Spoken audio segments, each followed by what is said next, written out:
Greetings, brothers. Welcome to the Blood Angels Commander channel.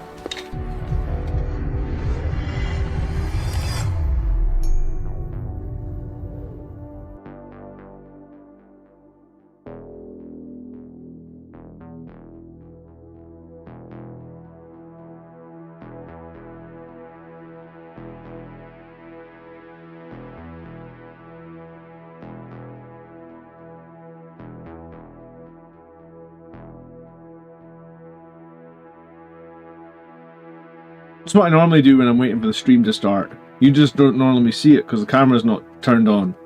This is how I psych myself up. I mean, I wish I had a Thunderhawk gunship, but unfortunately it's just a Storm Raven. Good evening. No. Sometimes I make the noises as well. You know, like... No. So what's happening, guys? Good evening. We're back from a GT. We're going to talk a little bit about the Space Wolf leaks. Apparently the mission cards have leaked as well. So it's a leaky week. I was probably going to start painting a new army. I might even play Stormlands next. You know, that's why this guy's out of his box. I was trying to remember where I was last time I was working on him. So, good evening, good evening. We're going to look at Space Wolf leaks. Do you know, I haven't made any videos on the GT yet. I went 3 and 2, which was exactly the same as what I did with Liberator Assault Group. I was pleased enough, let's say. I felt like, having been at a GT not too long ago with Liberator Assault Group, I feel like pushing 4 and 1 in a GT is hard. It just is. Or at least it is for me. I feel like I was more likely to achieve that last time round with Liberator Assault Group, so I think there is definitely something to be said that, like, if I exclusively want to play Blood Angels, maybe Liberator Assault Group suits me more. But I've got a video coming out on Friday about, like, what I learned at the GT, what other people are doing in the space with Blood Angels right now, what's good, what's not good. So I've got I've got a big video coming out on Friday on that, and then after that I'll break down all the other games as well. Hello, you were told tonight. You know, but you're out of bed anyway, yeah? I need someone to flatten down my blankets, but why don't you have the glasses? Because I'm cleaning my glasses here. Can you see? I can see a little bit without the glasses, yes. I can see enough to see that you're out of bed again.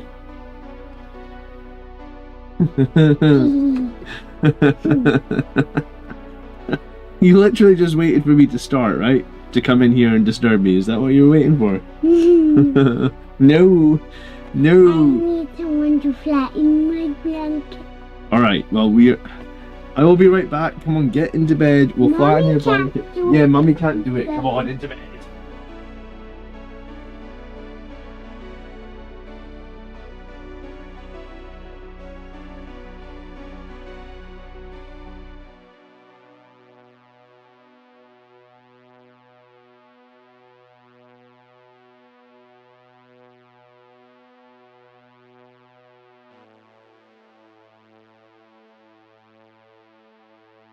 Jeez, oh, kill me, huh?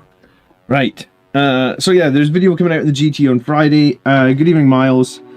Stormlands has some interesting plays. I don't know, I might do Iron Storm. I've got a box of Dreadnoughts that I haven't been able to play this edition. Yeah, so let's talk about Space Wolves then. Their whole codex is apparently leaked. And because I don't have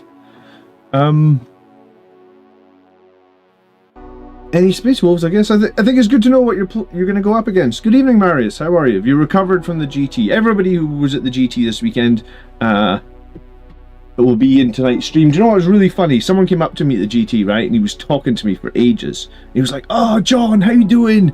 I was playing Angelic Inheritors, yada, yada, yada." And like, we talked for like 5 minutes. And I'm like, "Dude, do I know you?" And he's like, "Oh no, I just watched the channel." And I was like, "All right, dude, what is your name? Like, if you can introduce yourself at the tell me your name first." Because I was like, dude, I have no idea if I just don't remember you. My memory is bad. Okay, so army rules. They get Oath of Omen. Cool. Curse of the Woven. And keep me right here because this is literally the first time I'm looking at most of this. While a unit within 6 or 1 or more friendly Space Wolf characters, excluding Wolven, or within 12 inches or more of a Wolf Priest, if it's not battle shock, add 1 to the objective characteristic of infantry and 3 to the objective control of vehicles. Oh, that's pretty cool.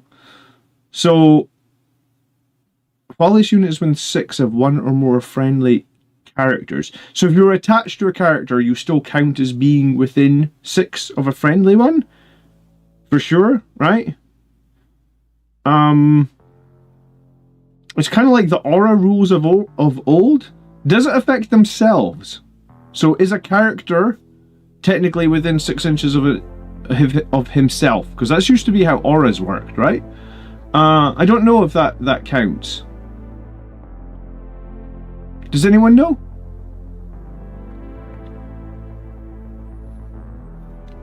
Iron Storm, says Espana. That's what you want to see me play next, Iron Storm?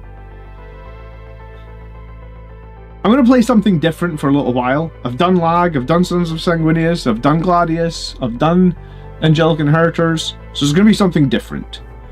Alright, so basically Curse of the Wolfen gives us a bunch more OC. I don't know if it potentially affects them themselves. I guess we'll find out. Someone in chat, maybe somebody knows. Back in 9th edition, if an aura, if it said like, if you were within 6 inches, it usually meant that you would affect yourself. I'm kind of thinking that you don't. Curse of Wolfen is surely just Wolven. No, it says excluding Wolven. So the thing is, everybody except Wolven. I mean, that's pretty good. Their vehicles will be pretty high OC. Like, Redemptor Dreadnoughts will be like 6 OC or something.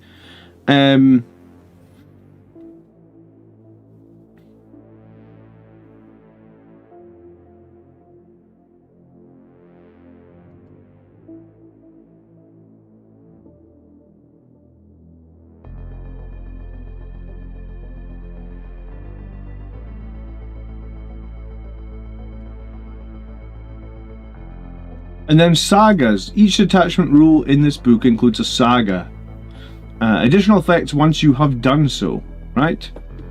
And then you have your standard Space Marine stuff, which is like Adept as Astartes keywords. For the Space Wolves, you cannot include any other chapters. If your detachment uses any from the Space Wolf books, you can't use anything else, right?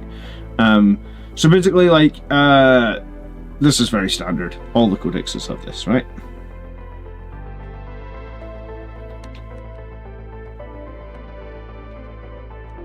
Woven are all OC 0, and that's the way to get OC 1. Alright. Am I reading this wrong?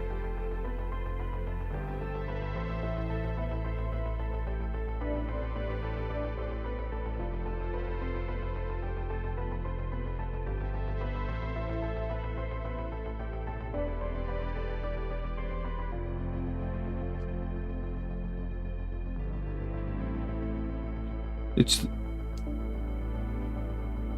The exclusion is for woven characters.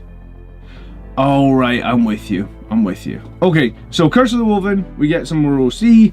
And then you've got sagas. Sagas are a little bit different, so they're like detachment rules that come in 2 parts. You get the starting part, and then if you complete your saga, you get the second part. For example, let's look at this first one, Saga of the Hunter. Each time a model of Space Wolf unit makes a melee attack, if the target, an enemy unit, was with engagement range of 1 or more Adept as Astartes from your army, or if the attacking unit contains more models than the enemy unit, add 1 to the hit roll. And then, at the start of the battle round, your quarry total is 0. Each time you start a unit from your army fights, after all those attacks have been resolved, add 1 to your quarry tally for each enemy unit destroyed by those attacks. Once your quarry equals or greater than the number shown in the table below, your saga is completed. And if your saga is completed, you get to add 1 to hit wounds. Sorry, you get to add 1 to the wound roll as well. So basically, once you have killed 3 units, or once you've destroyed 3 units, so obviously like a character plus a unit would count as 2. Once you've destroyed 3, I'm guessing that'll happen in like turn 2 or 3, you're now getting +1 to hit and +1 to wound. So each time a Space Wolf unit from your army makes a melee attack that targets enemy unit, if that enemy unit is within engagement range of 1 or more other Adept as Astartes units from your army, or the attacking unit has more models than the enemy. So anytime you have like a fight where you've got 6 models and they've got 5 models, add 1 to hit and 1 to wound.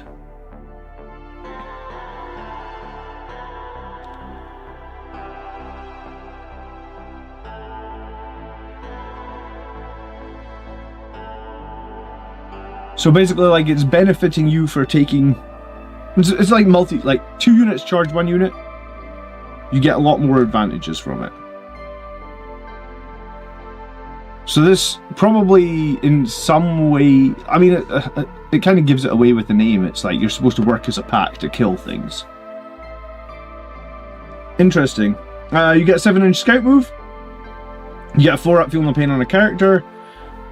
In your command phase, select 1 Space Wolf unit within 9 inches of the bearer until the start of the next command phase. Teeth and Claws, and some sort of special wolves, I guess. Get lethal hits. And then last, add 1 to the melee attacks of the character. If you charge, add an additional 1. Okay, so nothing massively exciting there. Spam assault intercessors and jump assault intercessors, or I mean, I guess we'll get to the data sheets. I guess if you've got like big units of Thunderwolf cavalry, if you're multi-charging, that could be very powerful. I don't think Space Wolves have tons of ways of getting +1 to wound. They have to be Space Wolf units to trigger it. They cannot be Adept as Astartes units, says David. I think each time a model in a space. Yeah, I think you're right. They would have to have the keyword Space Wolves unit. So you couldn't build up your quarry from like jump intercessors. Interesting. Okay. Let's look at their stratagems for this detachment. So we've got 3-inch pile-in. A 6-inch pilotation consolidation. Cool. We've got sticky objectives. I noticed they didn't have Armor of Contempt as well, right?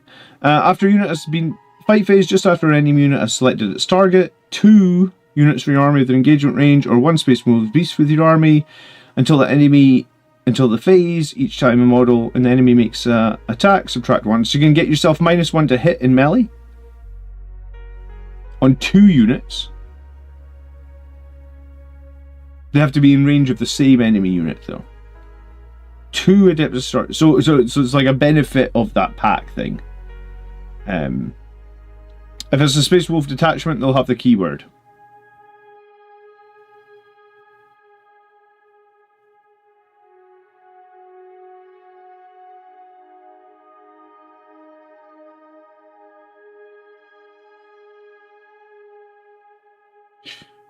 That's how that works, isn't it? Like, Jump Assault Intercessors have the Blood Angels keyword, do they? It never really comes up, right? Spoiler, the Space Wolf units only attach to Space Wolf models. Oh, like they can't join anything generic. I don't think the Blood Angels... I mean, Blood Angel stuff can join some of the generic stuff.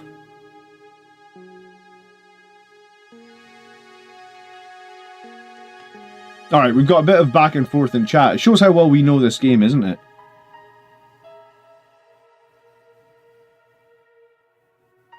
I honestly have no idea.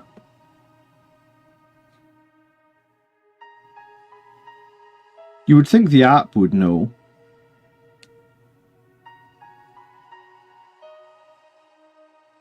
Like if I have an Ultramarines detachment and I put a Tech Marine into the detachment, his faction, he has the Adeptus Astartes keyword, but he doesn't have Ultramarines keyword. Like it doesn't just get added on, right? Or, yeah? Yeah, they do not get it. Yeah, I didn't think they did. Okay. I mean, it doesn't come up for Blood Angels. Okay, Chosen Prey. After a Space Wolf unit from your army falls back, you can declare a charge and you're eligible to shoot and declare a charge. It's useful. Bounding Advance. Space Wolf Infantry or Space Wolf Beasts that has not been selected to move or declare a charge this phase. Until the end of the phase, each time a model makes normal, advance, fallback, charge, you can move through models. Pretty useful for cavalry because they're difficult to move around. Mark for Disruption. Again, 2 Adeptus Astartes units from your army that have not been selected. Select 1 enemy unit visible to both units until the end of the phase. Models in this unit can only target that enemy, but if they do, reroll. Each time a model in the army makes an attack, reroll wounds of 1. I don't know how useful that is. Reroll wounds of 1 for 1 CP across 2 shooting units. Feels underwhelming. Maybe if it was full reroll wounds, that would be cool. Right? Okay, Saga of the Bold, detachment number 2. Keep me right in chat, please ask any questions you might have. Each time the Adeptus Astartes unit from your army is selected, shoot or fight, apply one of the following when resolving those attacks. If your saga is completed, you can reroll 1 hit, 1 wound, and 1 damage. So it's very much like the Iron Storm ability. Otherwise, if your unit is a Space Wolf character unit, you can reroll 1 hit, 1 wound, 1 damage. Okay, so basically you're saying that Space Wolf character units can reroll 1 hit, 1 wound, 1 damage all the time. I can't imagine they have that many characters that actually have damage values. Maybe some of their dreadnoughts have like las cannons. But if you complete the saga, any Adeptus Astartes unit can also reroll 1 hit, 1 wound, 1 damage. How do you do the saga in this detachment? Each time a Space Wolf character unit from your army does one of the following, that unit achieves the boast. Once 3 or more different boasts have been achieved by units in your army, your saga is completed. So each time you have to do each one. You have to do 3 of the 4 things. So you need to kill a unit. A Space Wolf character needs to destroy your Oath of Moment target. Or a Space Wolf character unit needs to destroy your Oath of Moment target. You need to destroy your Oath of Moment target. The unit destroys your Oath of Moment target, and that is the second Oath of Moment target destroyed by that unit in this battle. Alright, so the same unit then needs to go and kill another Oath of Moment target. That's actually pretty difficult to do. Especially a character unit, unless you've got a character attached to like a group of Devastators or something. At the end of either player's turn, that unit is wholly within your opponent's deployment zone, so you just need to get a unit behind enemy lines. And then from the second battle round onwards, at the end of your command phase, that unit is within range of objective marker that is not within your deployment zone. So it seems likely what you're going to do is you're going to move a Space Wolf character unit onto an objective in no man's land. You're going to deep strike one potentially in turn 3 if you don't have them, a group of Terminators or something. And then you're going to kill an Oath of Moment unit. And then at that point, there seems like a lot to do to reroll 1 hit, 1 wound, 1 damage.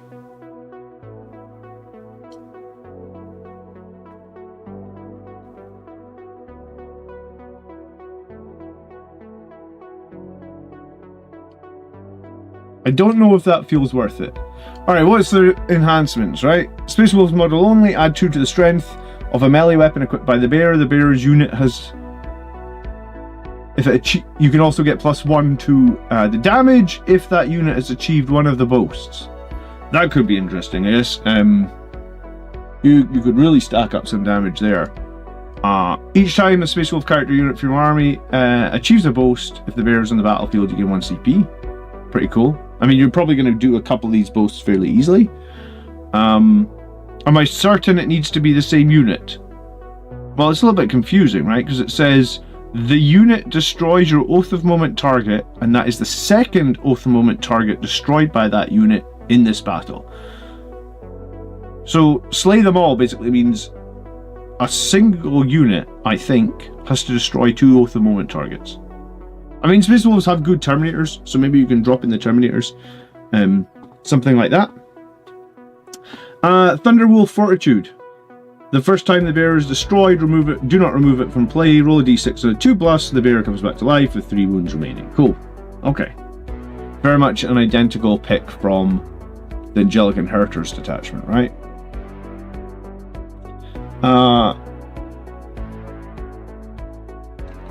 Read the first point. Well, the first point is a different saga. Bilbo Baggins. So yeah, each of these sagas is a unique thing that you have to do. And you have to do 3 of the 4. I think slay them all is the hardest one.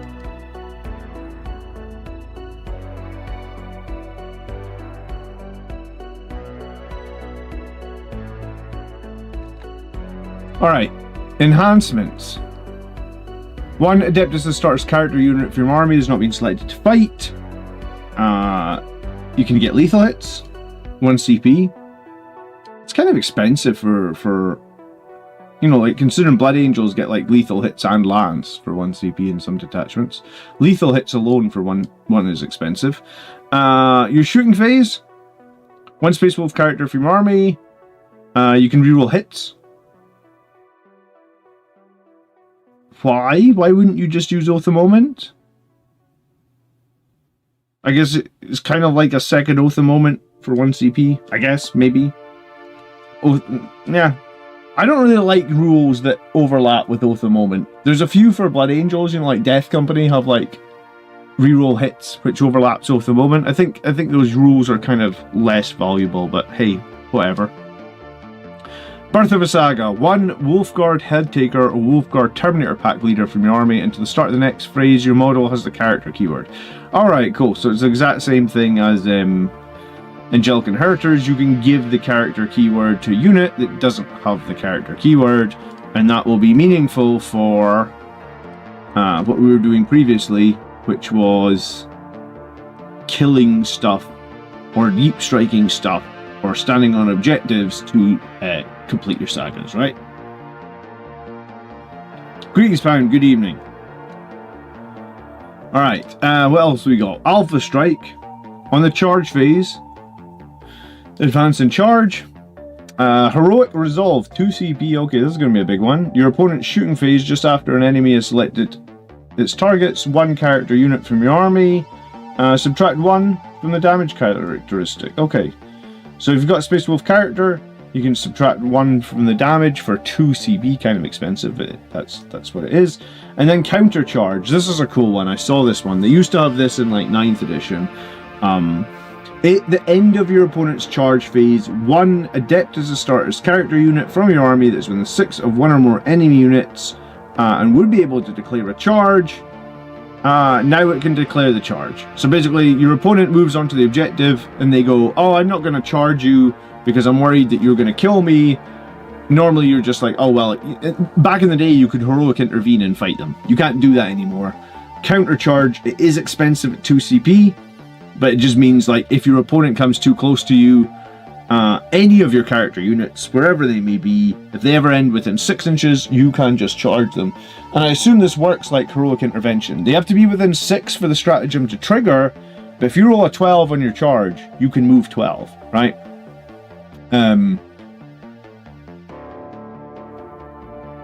What does it say? Your effect now declares a charge that targets 1 or more of those enemy units, and you resolve that charge as if it were your charge phase. Note that even if the charge is successful, your unit does not receive any charge bonus this turn. So you don't get to fight first.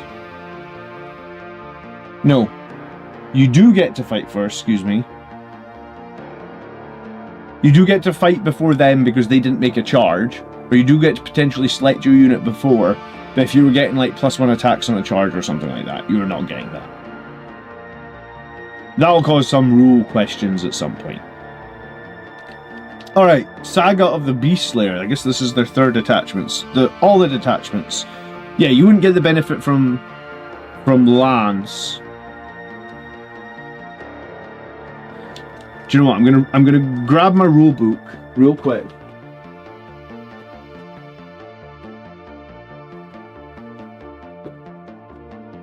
Because I remember reading this. There's a section about charges, and I just don't want to be giving the wrong information on stream.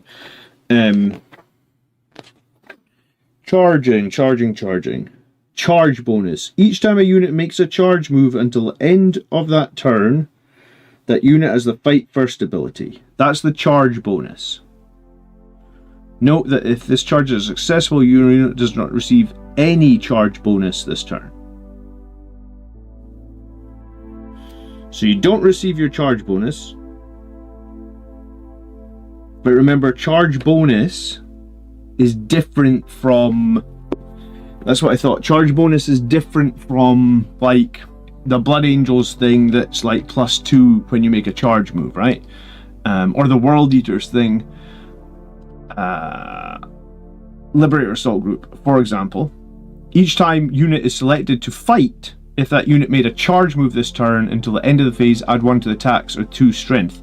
So like in this example where it says you do not get your charge bonus is the fight first bonus, right? So you're not getting that, but if you were getting something that gives you like this that says if you made a charge move, making it like this rule here does not.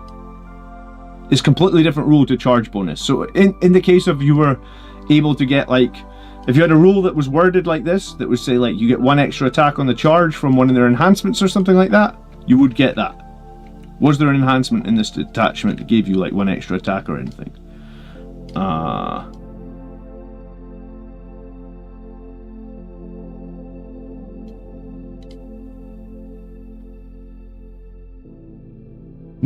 No, there wasn't. So maybe there's a data sheet that does it, but it's good to know. The charge bonus is fight first and nothing else, is Surf Song. Thank you. That's what I was trying to make sure that I was saying clearly. Is Lehman Russ in the Codex? Yeah, sure. He's on page 99, but unfortunately the leaks only went up to page 98. Thanks for tuning in tonight. Please leave a like on the stream. Ask any questions. This is my first time looking at the book, so I might make a mistake or two. We've got one more detachment to look at, and then we're going to look at data sheets, and then after data sheets we're going to look at new mission cards, because apparently they have leaked as well. If you countercharge into a unit that has charged, you will most likely fight secondly. Yes. The idea would probably be to use countercharge against an enemy unit that has not charged, and then you are able to fight first, right? Because they didn't charge, so they haven't got to fight first. Scuba Fire just picked up 6-man Centurion Devastators. Are they still good to run in lag? I don't know if they were ever good in lag. They're alright. I guess they got fallback and shoot in lag, which is something. I think they're better in Vanguard. Probably better as well in Angelic Inheritors, because you can potentially loan op them, right? Alright, Saga of the Beast Slayer. Each time an Adeptus starter's model from your army makes an attack, if the attack targets character, monsters, or vehicles, if your saga is completed, that attack has lethal hits. So before your saga is completed, you're getting nothing? Maybe? At the start of the first battle round, your Beast Slayer tally is 0, and you determine your Beast Slayer tally by halving the number of units from your opponent's army that have one or more of the following keywords, rounding up. So you count up all your opponent's characters, monsters, and vehicles, and then you half it and you round up. Each time an Adeptus starter's unit from your army shoots or fights, after all those attacks have been resolved, add 1 to your Beast Slayer tally for each enemy unit with one or more of the following keywords destroyed: character, monster, or vehicle. Once your Beast Slayer tally is equal or greater to the Beast Slayer target, your saga is completed. So basically you're telling me I have to kill half my opponent's characters, monsters, and vehicles, and then I get lethal hits. That's like super underwhelming. World Eaters get to roll 8 dice at the start of every turn and choose lethal, sustained, or dev wounds. Jesus. It is only lethals against characters, monsters, and vehicles. I think this is... Am I missing something there? That sounds really bad.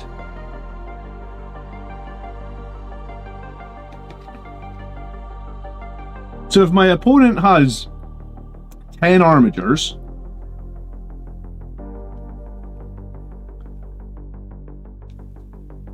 I need to kill 5 of them before I get anything, and even then I only get lethal hits?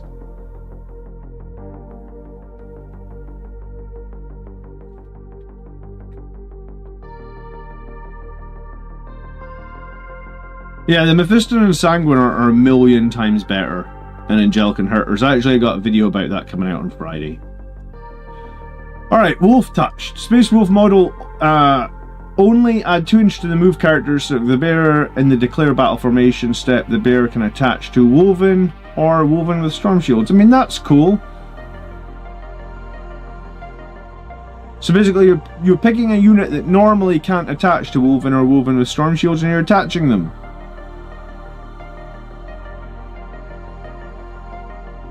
That's pretty cool. We haven't really seen something like that before. Like a little bit more flexibility with the detachment, with the attaching. We really wanted that for a Sangari Priest. Smash Captain's away to a tournament this weekend. Good luck, Smash Captain. Hopefully you do better than I did last weekend. Alright, Hunter's Guide. After both players have deployed their armies, select up to 3 Thunder Wolf Cavalry, Wolfen, or Blood Claws from your army and redeploy them. Okay, when doing so you can put those models back in Strategic Reserve, regardless how much you already have in Strategic Reserve. Reread the detachment rule. What have I missed?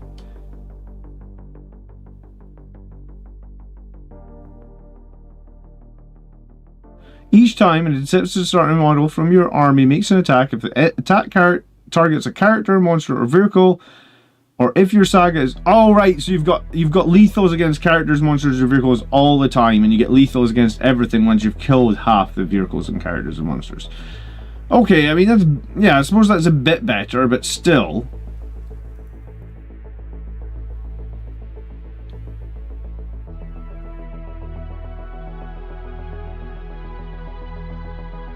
I guess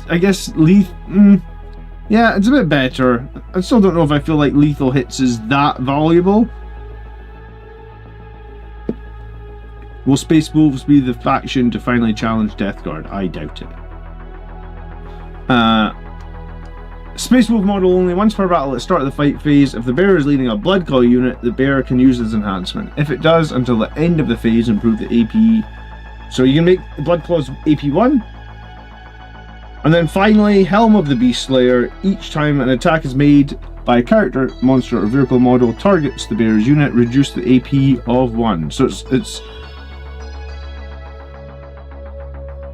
it's a weird one. It's like a pseudo armor of contempt all the time against characters, monsters, and vehicles. That one seems pretty strong. Seems like potentially that is the best.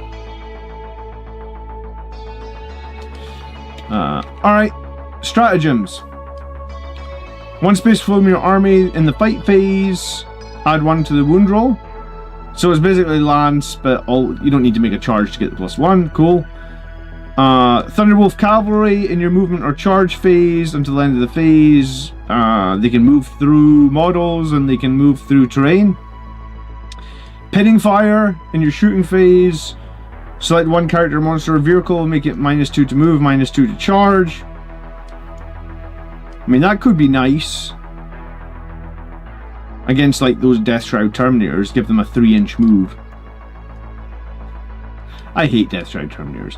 Thunderous Pursuit.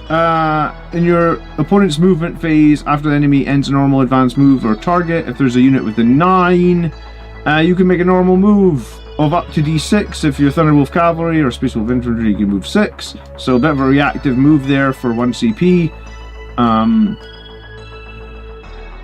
In your opponent's shooting phase, just after an enemy has selected targets, 1 Wolven Infantry or Blood Claws. From your unit that was selected, the target of more attacks until the end of the phase after the unit is shot. If 1 more unit was destroyed, you can make a move. To do so, roll a d6. Your unit can be moved a number of inches as a result, but your unit must end as close as possible to the closest enemy unit.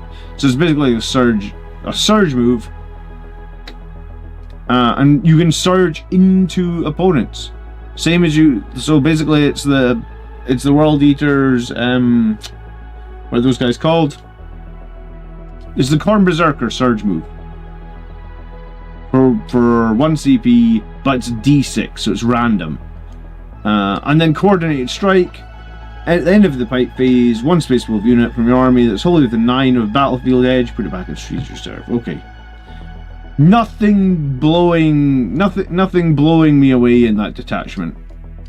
And I don't know if I feel like lethal hits for half the army until you've killed half the enemy vehicles is all that great. Surge move for Blood Angels would be nice. Well, we have it on our Dreadnought, but the problem is the Dreadnought is about 50 points too expensive.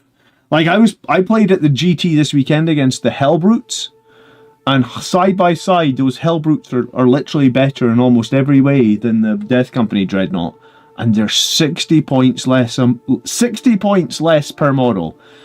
If the Death Company Dreadnought was 120 points, sure I would have 3 of them. Those Hellbrutes are obnoxious, honestly. Yeah, okay, so that's the detachments. I don't know if I feel like any of those detachments are massively good, but let's have a look at characters, shall we? Any standout on the detachments? Like, which detachment do we think is strongest? Beast Hunter, to me, with the lethal hit seems iffy. Sag of the Bold probably seems a little bit iffy as well. I don't know if I like any of the detachments, actually. Sag of the Hunter, you need to swarm things with 2 units. I'm not sold on any of the detachments. We're probably going to end up seeing friggin' Gladius Space Wolves, aren't we? The enhancement giving CP is crazy. Well, most factions have a way to generate 1 CP a turn. It's just Blood Angels that don't. We just got we drew the short straw on that. Most other factions have a chapter master that gives 1 CP a turn. Okay, Logan Grimnor. Toughness 5, 8 wounds. That's nice. What's he armed with? Stormbolter, the axe, and his 2 wolves.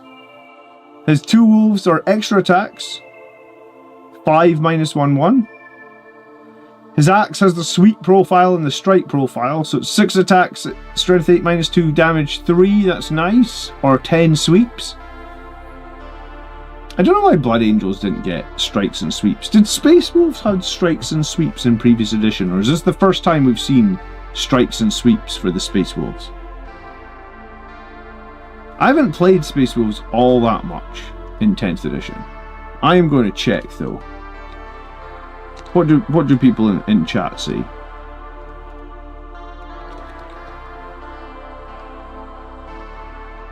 Like before, oh, he did have strikes and sweeps.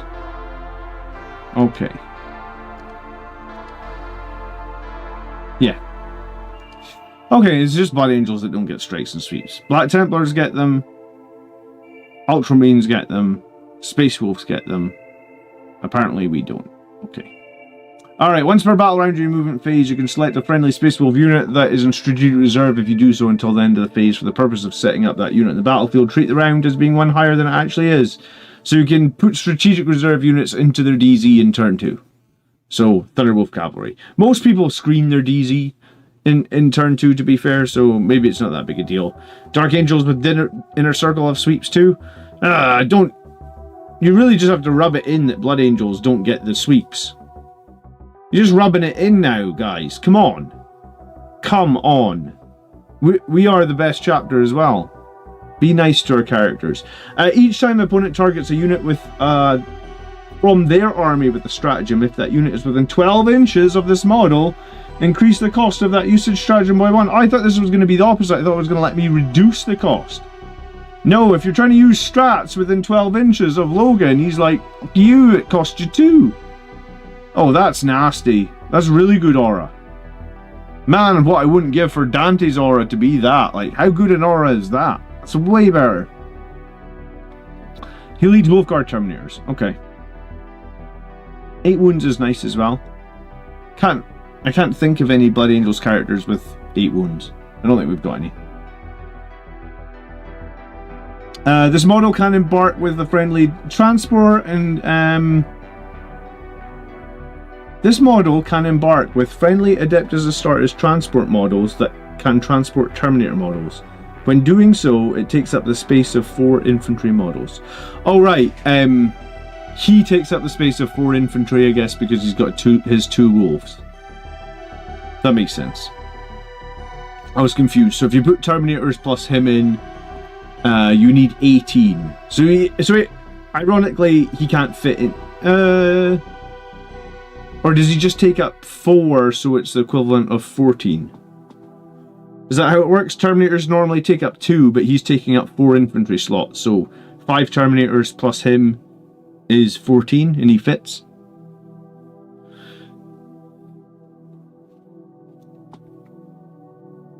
Hello, Kev. Logan is a better chapter master than Dante. Someone ban Kev from chat. How do we do that? Ban him, put user in a timeout. Kev, you're going in timeout. Get out of here. Oh. Alright, let's get the Space Wolves on the channel and we'll see who's the better chapter master. Alright, next up. The Baron says, I'm a little behind the stream, but the Space Wolves Iron Storm detachment looks like it'd be good, especially with the Space Wolves detachments looking underwhelming. Yeah, maybe you can play Space Wolves in Iron Storm. We've got Stormcaller up next. What's he armed with? He's armed with a bolt pistol, a Living Lightning, and Staff of the Stormcaller. Living Lightning is some sort of sustained hits 2, 2d6, smite, strength 7 -1/1. That's alright. Staff of the Stormcaller in melee is again sustained hits 2. Again, I guess it's alright. Weapon skill 3, ballistic skill 3. He can lead Blood Claws, Grey Hunters, or Wolfguard Head Takers. I'm not too familiar with the Head Takers. They are the new unit, right? So while this model is a new unit, ranged weapons equipped in this model have the assault ability, and each time a unit advances, do not make an advance roll until the end of the phase. You just advance 6. So all your melee, all your weapons have assault, and you auto advance 6. In your shooting phase after this model has shot, select one enemy, excluding monsters and vehicles, hit by one of those attacks. Excluding monster's vehicle, hit by one or more of those attacks made with this model's living lightning weapon until the start of your next turn, the enemy unit is storm racked. While this unit is storm racked, subtract 6 from the range characteristics of its range weapons to a minimum of 12 inches. Okay, so like they've got bolters, they've got meltas, they lose 6 inches. Seems okay. 24 inches. In your shooting phase, select one enemy unit hit by those attacks. Yeah, there's no... It's just like make a single hit roll. 2d6 hits, single hit roll, take away 6 inches from the range. That's alright. Probably better than Mephiston. You better watch it. You're getting banned from chat as well, Espana. Mephiston is so unreliable, though. I get you. How many points? Well, we'll see points at the end. Ulrich the Slayer next. And here's the thing: the Codex points are probably Codex points tend to be out of date as soon as they are printed on the page. Typically, actually, they're out of date before they're even printed on the page. So you got to take the points with a pinch of salt. All right, Ulrich. He's equipped with a plasma pistol and an Artificer Crozius. The Artificer Crozius, oh, that's nice. Anti-monster 4-up, anti-vehicle 4-up. Cool. It's pretty good Crozius then. At the start of the battle, select one of the following keywords to be this model's Slayer's Oath. Characters, monsters, or vehicles. This time, the first time the model destroys a unit with this model's Slayer Oath, if your detachment rule has a saga until the end of the battle, this model's unit receives the benefits of the detachment like the saga has been completed. So, the second they kill, the second they kill something meaningful, they're just saga for the rest of the game. While this model is a leaning unit, each time the model in this unit makes a melee attack, add 1 to the hit roll. If the attack targets a unit that has this model's Slayer Oath, add 1 to the wound as well.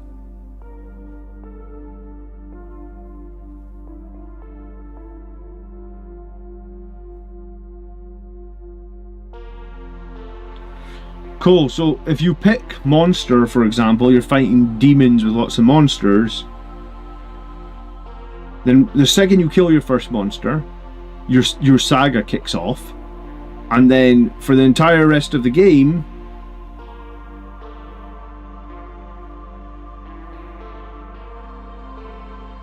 well, you're always +1 to hit, but you would also be +1 to wound as well. So what can he lead? Bloodclaw, Grey Hunters, Wolfguard, Head Takers? That's cool. Blood Angels need Artificer in front of their weapons. Yeah, like, where's Lamarta's Artificer Crozius? He's had a Crozius for some time. Surely it's Artificer. Okay. Next up. Firstborn Dreadnoughts. They have survived the call for the Space Wolves. I don't know how I feel about this. Mixed emotions.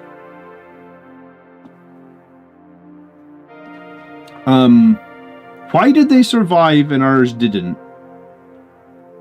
Here's the thing though, see if I was a Space Wolf player, I don't know if I could buy these. Because like, I'd be looking over at the Blood Angels going, hold on a minute, all of their named Firstborn Dreadnoughts got moved to Legends. So like, is it just a matter of time, you know? Could be. So Bjorn. He's equipped with the classic. This model's equipped with an assault cannon, a heavy flamer, and True Claw. True Claw's pretty nice. 6 attacks, strength 12, -2, 3 lethals. I'm not actually sure how useful lethals is when you have strength 12. I mean, it's still somewhat useful, but okay. Each time this he's got a Feel No Pain 5-up. Each time an attack targets this model, if the strength character of the attack is greater than this model's toughness, subtract 1 to the wound roll. So he's pretty good at handling off against las cannons and the like. He also has an invulnerable save, which is not common for dreadnoughts. At the start of the command phase, if this model is on the battlefield, you gain 1 CP. What a great rule. Wish we had one in Blood Angels that had it. He can have a multi-melta or a Hellfrost cannon. I'd probably honestly take the Hellfrost cannon. Look at that. 36 inches, ballistic skill 2 up, strength 10, AP 3, flat 5 damage.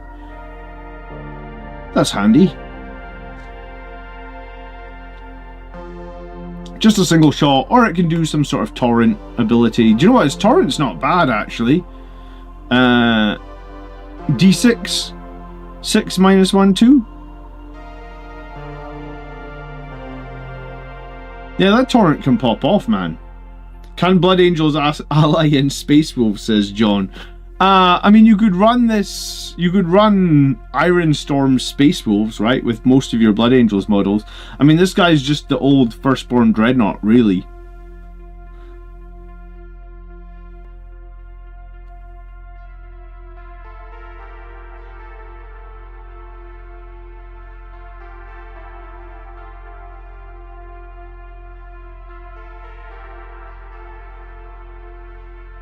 We'll see how many points he is. But yeah, I feel like it's a bit weird that like they kept their Firstborn Dreadnoughts. I'm surprised actually they didn't just put him in a Redemptor chassis and put something on an upgrade kit. Ragnar Blackmane next. And he is going to lead those new Wolfguard head takers. While this model is leading Blood Claws units, each time a model makes a melee attack, you can reroll wounds. While he's leading Wolfguard head takers, that unit is able to declare a charge in a turn advanced. Okay, each time this model ends a charge move until the end of the turn, add 2 to the attack's characteristics of Frostfang. So Frostfang would go to 10 attacks. Sustained. 6 minus 3, 2. That's a very nice chainsword. He's got a bolt pistol. He's got a 7-inch move, so he's pretty fast, actually. Seems alright. Nothing amazing, but yeah, seems alright.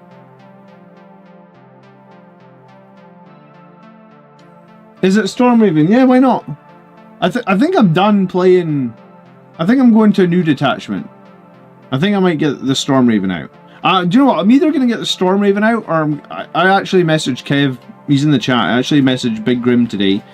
He has been on my stream a couple of times. That's Kev. He's a big Space Wolf player. I just said to him, like, I need all your Space Wolf models. Like, you know that scene in Terminator where he's like, I need your clothes, your boots, and your motorcycle. I'm just like, Kev, I need your Space Wolf models, I need your Codex, I need your dice. Alright, Rockfist is next. He's equipped with Full Hammer. Anti-monster 3-up, anti-vehicle 3-up, precision, 5 attacks, weapon skill 2 up, strength 8, minus 2, flat 3. Man, so apparently everybody else's Thunderhammers became shit, but the Space Wolves were like, you ain't taking our Thunderhammers. He can also attack with this Thunderhammer at range for 6 inches, because that sounds balanced. That's also anti-monster, anti-vehicle, assault. AP2, flat 3 damage. I guess he throws the hammer. He's like fucking Thor, right? Just throw it, get it back, smack, anti-monster vehicle. Loving it. He's in Terminator armor, right? Yeah. I'm not really familiar with this character, but cool. He's 40k Thor. Like, his belly isn't big enough to be Thor, but yeah, I get you. While this model is leading unit, each time a model that the unit destroy, in this unit that is destroyed by a melee attack, the model has not fought this phase, roll a d6. On a 4-up, do not remove the model, so fight on death. For Terminators attached to Thor by the Allfather, the Blood Angels commander covering Space Wolves. Hello, Peaches the Destroyer. Thank you so much for the $2 super chat. Do really appreciate it. Thank you very, very much. He's a champion of the Kingsguard. Each time this model makes a melee attack that targets character units, you can reroll the hit and you can reroll the wound. Wow. So if the enemy have any characters, that's actually crazy. So if they have any monsters or vehicles with a character keyword, you're rerolling hits, hitting on 2s, rerolling wound with anti-vehicle, monster. Each time the model makes a melee attack. Alright, so you can't do that for his one attack with ranged, but you can do it for all his melee. That's pretty sick. This character is very good. I like him.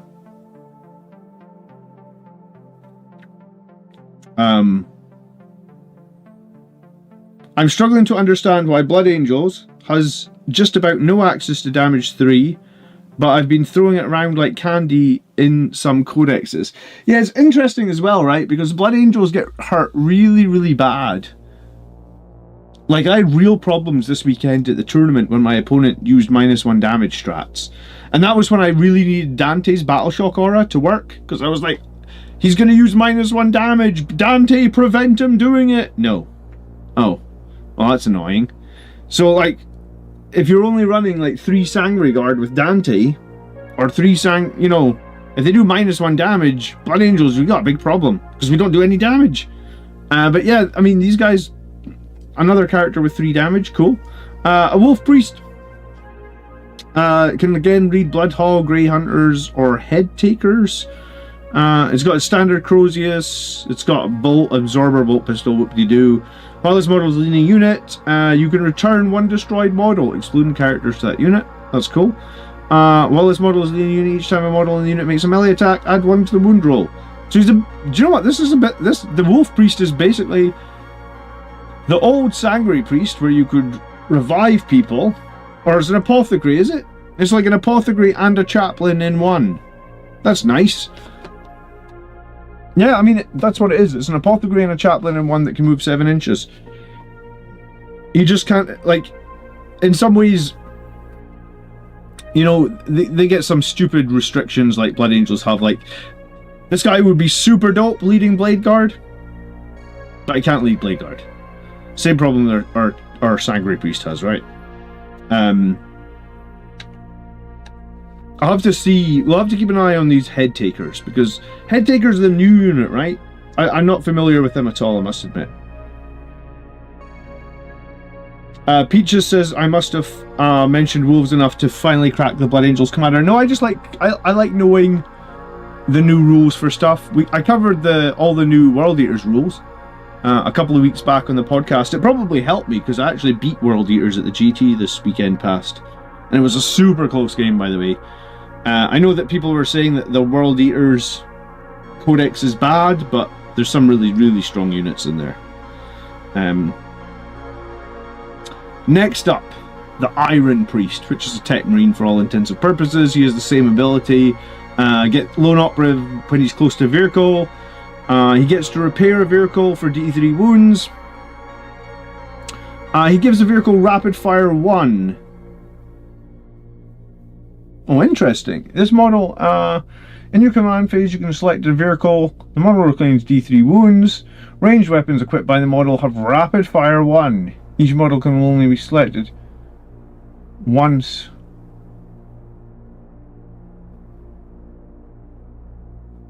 Alright, they specifically say, because I was thinking to myself, I was like, holy shit, can you take Tech Marines as well and repair twice? No. So it specifically says Blessing of the Omnissiah, I think, which is the Tech Marine ability. I'm going to double check that, but I'm like 90% sure that's the Tech Marine ability, right? Blessing of the Omnissiah? I mean, I was just running a Tech Marine this weekend, so I mean, I feel like I should know that, but I don't. Yeah, okay, yeah, it's the Tech Marine ability. So, but giving rapid fire 1 is interesting. Like a Redemptor Dreadnought with all its weapons getting rapid fire 1. Is that better than +1 to hit? Probably, because you can oath target. You could have Incursors give it +1 to hit.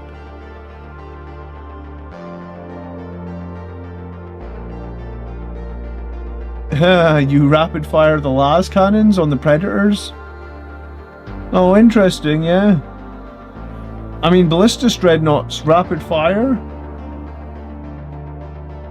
What's going to get the best value out of that, actually?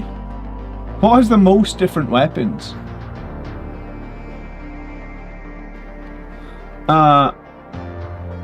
Each time this model makes an attack that targets an enemy unit with an engagement range or 1 or more vehicles, you can reroll wounds. So I guess you can reroll wounds as well. if the opponent charges your vehicles.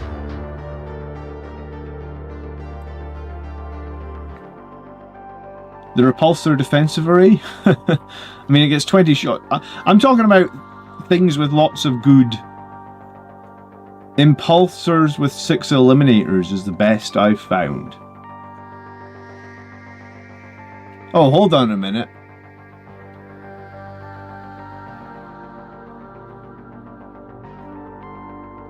I was trying to think if you could do something snazzy with Hellblasters, but Hellblasters already have rapid. No. Yeah, Hellblasters already have. No. My brain's going forward, backwards. Hellblasters have rapid fire?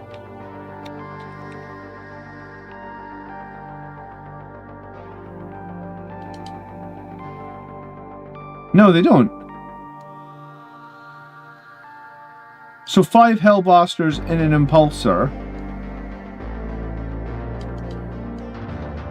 So you get to do 15 shots on the Hellblasters? And yeah, I mean, firing deck. I mean, when you do firing deck, you add each weapon. Okay, interesting. Alright, so the Iron Priest is a tech marine that has rapid fire rather than +1 to hit.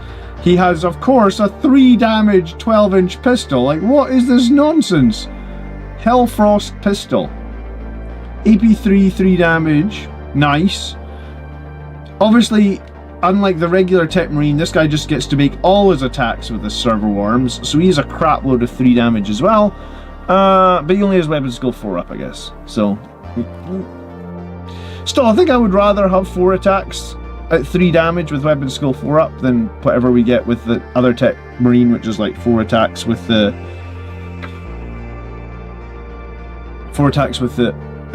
axe and then 1 with the servo arm. It's the best unit in the book, says Kyle. Impulsor with Desolation Marines in indirect is an evil combo. Oh my, can Desolation Marines go in Impulsors? No way. No way.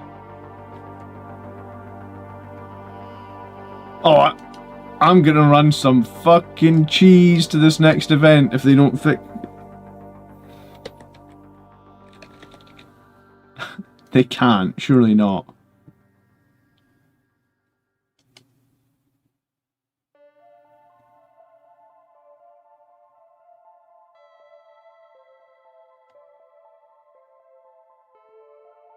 I've never even considered putting these guys in a transport.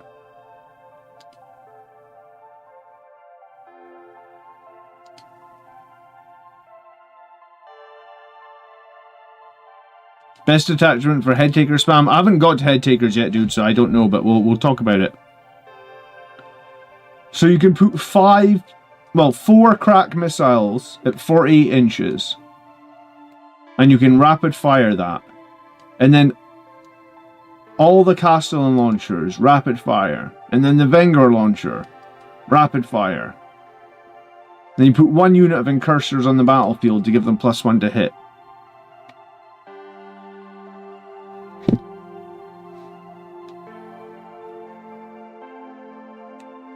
Wow. Oh, I just think these guys might even be good with Redemptor Dreadnoughts, honestly.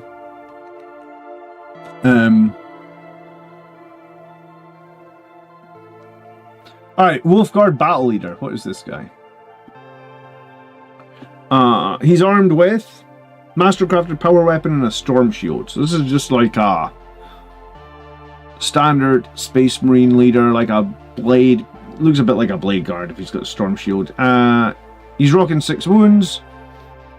What does he lead? Blood Claws, Grey Hunters, and Head Takers. He can take a Thunderhammer. He gives up 2 attacks and a 1 weapon skill to get the dev wounds. I don't know if I think that's all that valuable.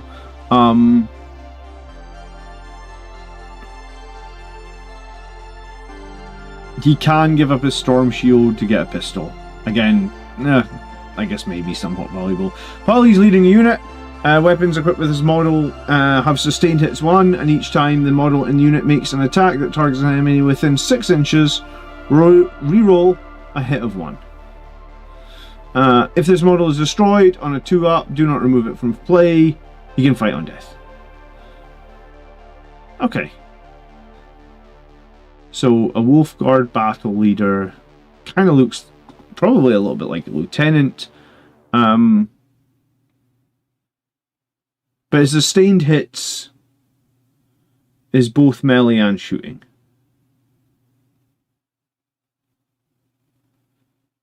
Interesting, where it's like, so basically you're rerolling hits of 1 in melee and or shooting close targets, and then you're sustaining all the time.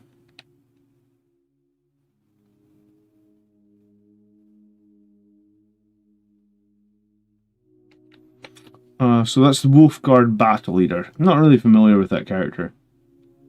He looks Primaris, so probably just don't know him. Alright, Blood Claws. They are now Primaris. They move 7 inches. They're able to advance and charge. They're pretty standard, right? Like, they can be 20-man unit if you want them to be. Everyone's equipped with bolt pistols and chainswords. One guy can get a plasma pistol, the leader can get a power weapon. So just crap load of chainswords, strength 4, EP 1 damage, 20-man unit. I guess we'll have to see what cost they come in at. They move 7 inches and advance and charge, so they're pretty fast. Strength 4 chainswords, though, are not overly meaningful, I feel like. Alright, Grey Hunters. Look a lot like assault intercessors. Each time a model in this unit makes an attack, reroll a wound of 1. If the target's within range of an objective marker, you can reroll wounds them as well. So they're basically 7-inch moving. OC3.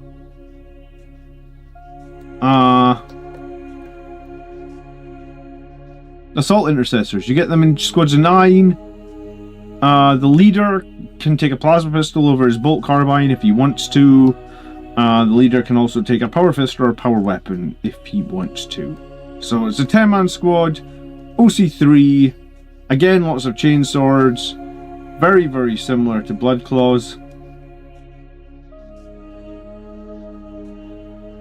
They're both toughness 4. Yeah, they're fine, nothing exciting. Everybody has, I guess everybody has a bolt carbine, a rapid fire 1 bolter, so they get some weight of fire.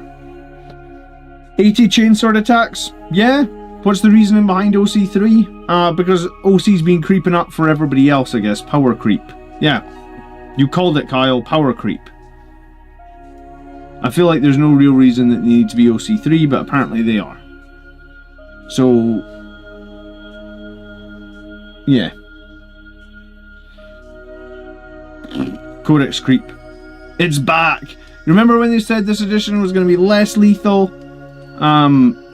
Let's move on. Alright, the head takers. Yeah, this is the unit that I need to learn about then. They look like they got 2 power weapons, a sword and an axe. You can take them in squads of 3 to 6, and you can take them with hunting wolves.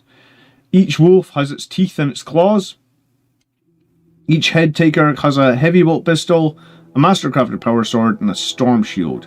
All models in this unit can each have their mastercrafted power weapon and storm shield repaired with 1 paired mastercrafted power weapon. So if you pair your mastercrafted power weapons, what do you get? You get 2 more attacks. So you give up their 4-up invuln save from the storm shield, but you get 2 extra attacks. So your squads of 6 would normally have something like 24 attacks. They're going to have 36 attacks, but they don't have the storm shields. These guys are very similar to Blade Guard, only they move 1 inch further. Alright, the start of the battle round, declare formations. You can split the unit into 2, one containing all of its head takers, and one containing all of its hunting wolves, with new starting strengths accordingly. So the wolves can be split off if there's a reason to do that. At the start of the battle round, select one unit from your opponent's army to be this unit's quarry. Weapons equipped by Headtaker's models in this unit have devastating wounds and precision while targeting its quarry. Each time unit quarry is destroyed, select one new enemy unit to be its quarry. That's pretty fucking strong, isn't it? It's just like saying, alright, I know my Headtakers are on the left flank, so that unit on the left flank, I'm just going to get precision and dev wounds against it. When it's dead, I'll just pick something else. And I'll just have just devastating wounds and precision against that as well. That's pretty good. Dev wounds is pretty hard to come by some factions, but I played against World Eaters, and they put devastating wounds on against infantry, and it's brutal, right? Especially if you have weight of attacks. If you have 36 attacks at 2 damage, and you just have dev wounds, yeah, it's good. Remember, these guys do have Oath of Moment as well. I think they have to be split. There's no can in that ability. At the start of the battle formation, split. There's alright, they have to be split. Sorry.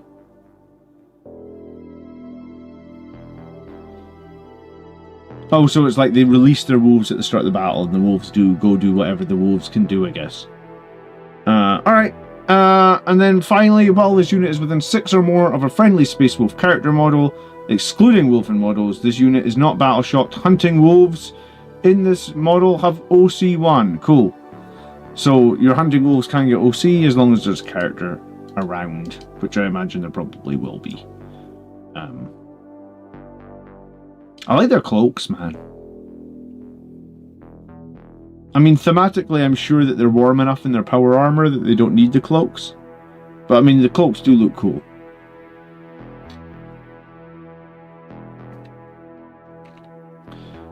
Alright, Thunderwolf Cavalry. I've heard these guys are back to bonkers levels. So, each time a unit makes a melee attack with a Wolf Guard weapon, if that unit made a charge move, add 1 to the damage characteristic of the attack. So, Thunderwolf Cavalry are getting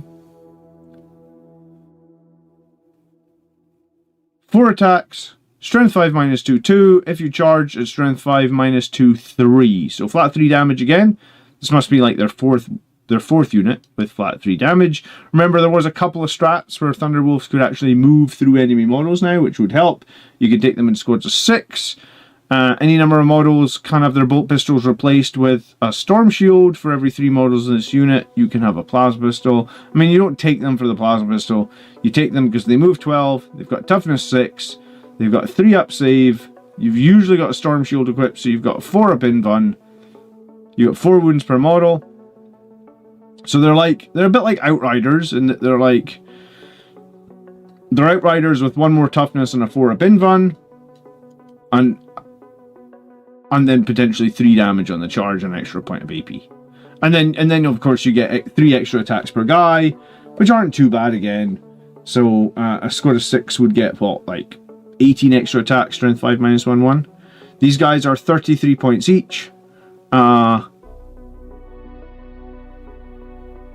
Their strength lets them down a little bit, but I think 33 points each for this that's very competitive.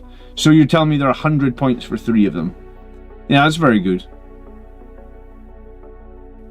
I mean, Thunderwolf Cavalry always tend to be good. Again, they look cool as well, don't they? Alright, Wolfguard Terminators. They're up next. Each time an attack targets each unit, if the strength characteristic of the attacks is greater than the toughness, subtract 1 to the wound roll. So these are Terminators with T5, but if you're higher than their toughness, you're minus 1 to wound. So basically, strength 9 and below, you're wounding on 4s. Strength 10 and above, you're still only wounding on 3s.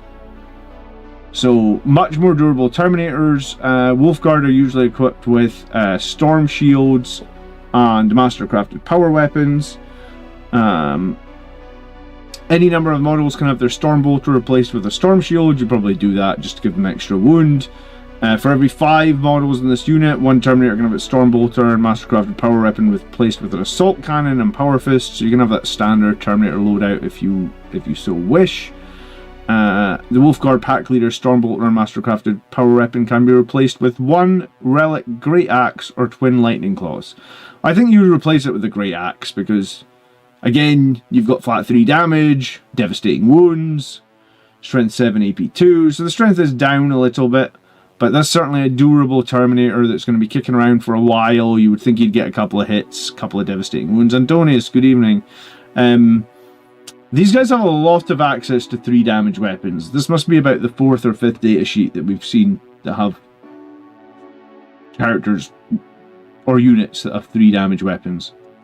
I think the only melee thing, or the only infantry thing in the Blood Angels Codex that has 3 damage weapons is it's not even in the Blood Angels Codex, is it? It's Centurions. Okay. What is the point of Sangreguard being 3 wounds if everything has 3 damage? That is a very good question, Mullen, and I think, ding ding ding, you are the winner of Question of the Week. Yeah! That's kind of how I felt at the GT I was at this weekend, right? I felt like it's cool that my Sangreguard do have 3 damage, but I felt like I played World Eaters, where everything does at least 3 damage. I play Knights, where everything does at least 3 damage. I play Eldar, where like they got so many friggin' attacks that my 3 wounds didn't really matter for anything. You know, the best 2 games I had probably this weekend were against Blood Angels and Custodes, because most of them have 2 damage. But yeah, it's a good question. Assume they also get 4-up Fight on Death. Because they got Rock Fist attached as well. Yeah, I like those Terminators. I think they're good. I think I prefer them to the regular Terminators we get, right? Because the problem I have with Power Fists is most of the time they still need +1 to wound. So is it not just maybe better to have like lots of people with Storm Shields and swords? Yeah, it's good anyway. Instead of Sangreguard, it's just better to play Bladeguard. I guess Bladeguard are the choice right now for Blood Angels because they're cheap. We've got 83 people watching tonight, 85 now, and we've got 37 likes on the stream. So if you guys could do some more likes on the stream, I would appreciate it. Let's see if we can get to 100. Alright, Fenrisian Wolves. So these guys have no OC unless they're within 6 of a Space Wolf character and they're not battle shocked, and then they get 1 OC. You can take 5 or 10 of them. And once per turn, when an enemy unit ends a normal fallback within 9, the Wolves can move 6. So the Wolves are a scoring unit probably with a 10-inch move. You can take them in 5s or 10s. Wolven, and there's 2 data sheets for Wolven now. There's Wolven without a Storm Shield, and there's Wolven with Storm Shields. So Wolven without Storm Shields have the Wolven weapon, which is strength 5, 2, 2. Each time an enemy unit, excluding monsters' vehicles, are within engagement range of this unit falls back, all models in that enemy unit must make a desperate escape test. When doing so, the enemy unit is battle shocked, subtract 1 from the test. They also have, any number of models can have a death totem, which will let them reroll melee hits of 1. They can swap that out for a frag auto launcher, whatever a frag auto launcher is. I guess maybe... Oh, a frag auto launcher. It's a chumped up bolter. I probably take the reroll hits of 1 in melee, honestly. Wolven are pretty fast. Toughness 6 is very good. 4-up save. No OC. Now you got Wolven with Storm Shields. They get a better weapon, which is the Thunder Hammer. But their Thunder Hammer has anti-monster 3-up, anti-vehicle 3-up, and flat 3 damage. You do only get 2 attacks, but still that's pretty nice. I mean, it doesn't kill... There's a weird situation there where, like, it's not good against, like, toughness 6 and 7 beasts and infantry, but it's very good against vehicles and monsters, which is usually something that we really struggle with, and it's got that nice 3 damage in it. In the fight phase, after this unit is fought, select one enemy monster or vehicle hit by 1 or more of those attacks until the end of the turn. That enemy is suppressed. Oh, cool. And the enemy... So And they can still reroll hits of 1 as well. Yeah, the Wolfen are a very nice unit. I'm trying to think how we compare to them. Death Company. Someone is saying, what did someone say better than Death Company? 10 of them are going to give you what? 20 attacks? Flat 3. 3's rerolling 1s. So I guess if you go in, like, let's just say Land Raider, for example. You go into Land Raider. That's 77% hit chance. Yeah, let's do Land Raider, right? Like, 20 attacks, 77 hit chance, anti-vehicle 3-up. So Land Raider has to take 10 saves at -2, so it fails 5 of them. So basically, it fails half of them, times 3. So a 10 Wolven do 15 damage to Land Raider. I'll tell you right now, 10 Death Company don't do anywhere near 15 damage to Land Raider, I think. For argument's sake, let's just say every Death Company had a... Let's just say every Death Company had a Power Fist, and obviously only half of them do. You would get, what, 50 attacks? Hitting 88% of the time. No, is that 50? No, Power Fist is 4 per guy. Sorry. You get 40 attacks, hitting 88% of the time, wounding on 5s. 5s? Yeah. Saving Aeon on the same, 0.5. Times 2. Yeah, these guys out-damage Death... Like, that's if Death Company had everybody with a Power Fist. These guys out-damage Death Company by, like... Well, I can just do that. Divided by... They do 31% more damage than the Death Company into, like, a Land Raider. I guess Monster Anti-Vehicle 3-up is strong, right? It's easier to get them OC as well, says Jim. I guess we'll see what points they come in at. 10 Death Company is what? 200? I actually don't know what 10 Death Company with jump packs cost right now. Firing deck is 1 fire weapon per model, not both, says Christian Bale, Desolation Marines. Oh, good clarification, Christian. I did not know that. Not many guys you put into...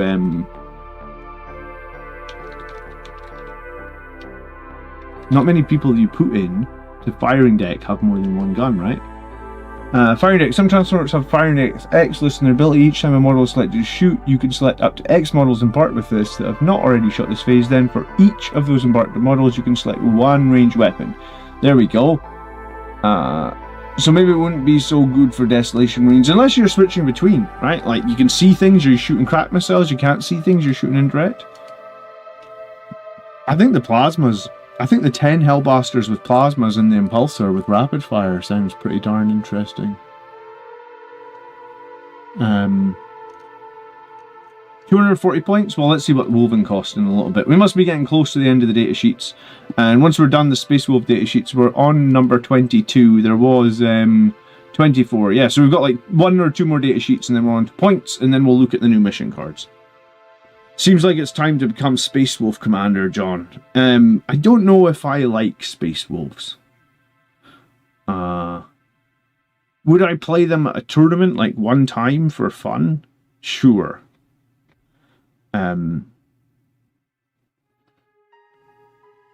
Akra says, these guys' Great Axe has 3 attacks, strength 7, -2, 3 dev wounds, while the Eviscerator has 4 up. 8 -2 to sustained 1. I refuse to understand this. I think what you need to understand is Death Company are overcosted. I think that's the thing to understand. I mean, like, look at the results this weekend. Like, I actually, because I was at a tournament this weekend, the video that I've got coming out on Friday looks at like all the top Blood Angels lists from this weekend. It's like a competitive update for the last 6 months. I'll tell you right now, in the top like 6 lists, there isn't a single Death Company unit. No Death Company Dreadnoughts, no Death Company characters, no Death Company on foot with jump packs or with bolters, because I think there's a data sheet with bolters. But like flat out, like Death Company are literally half the Blood Angels Codex, and no one is using any of their data sheets. Or their detachment, right? Like that's the thing as well. Are Brutalis Dreads not for taking for Blood Angels? I think if you're going to take a Brutalis Dread, I would take the Brutalis Dread over the Death Company one, because I think the Death Company one is overcosted. And I think the Brutalis one is better, because the Brutalis one has 3 OC, or maybe it's even 4 OC, and it's like 20 points cheaper. And it pretty much does this. It'll probably out-damage the Death Company one, honestly, because it does, like, impact mortals.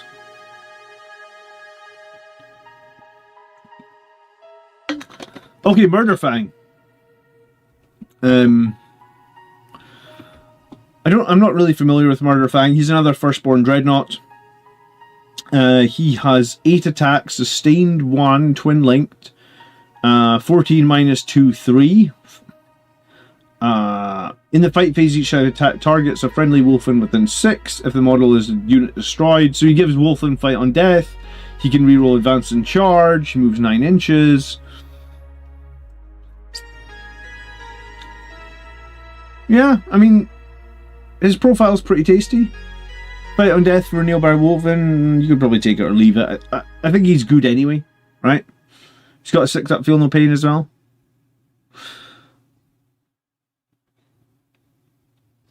Stormbolt or Flamer, whatever. The Woven Dreadnought. I had to actually look this guy up because I didn't know what the hell the Woven Dreadnought is. He's basically just like an old... when you see him, you'll remember him. He's like the old Space Wolf Dreadnought that has... like the Venerable, basically, right? This is what he is now. The Woven Dreadnought. I take it this kit, I actually don't know because I've never bought this kit, but I take it this kit, like, because it says here Bjorn the Fell-Handed, I take it this kit made different variants of the Space Wolf Dreadnought. So why did they retire the Blood Angels one? Those... because I had like 4 of those Blood Angels ones. I don't think it's very fair, man. Okay, so each time this unit is selected to shoot after the unit is shot, if this model lost 1 or more wounds as a result, you can make a Bestial Rage. Do so, roll a d6, adding 2 to the results. Okay, so he gets the Surge move. If he's equipped with 2 melee weapons, he gets Twin Linked ability. He's got 6-up Feel No Pain. He can have the Storm Shield, or the Blizzard Shield as it's called. He can have the Great Axe, which gives him either 10 AP2 D6 plus 1 or a sweep at 6, 2, 1. The Great Axe or Wolf Claw and Stormbolter can be replaced with Blizzard Shield or Heavy Flamer. If this model is not equipped with a Stormbolter or Heavy Flamer, it can be equipped with a Stormbolter. Okay, so you probably want to take it with the Great Axe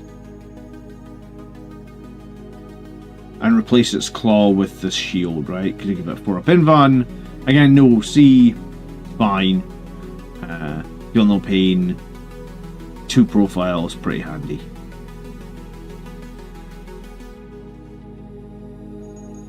This guy gets 12 attacks. Like, this guy gets more than the Brutalis Dreadnought? Or am I wrong?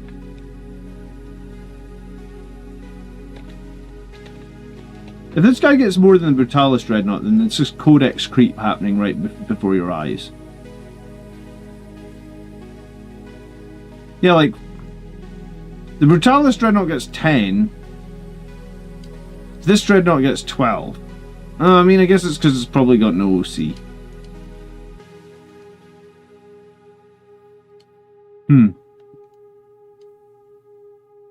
Okay, and it's got an Invan save. Cool. That kit makes all 3 variants of the 2 Dread characters. One of them is Bjorn.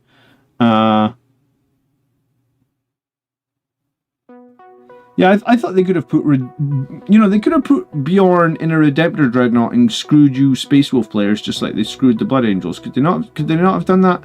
Do you not deserve to be equally screwed? What makes it... like, who are you bribing to get to keep your box knots is the question. Like, I just did a raffle for charity. The raffle's all finished, by the way.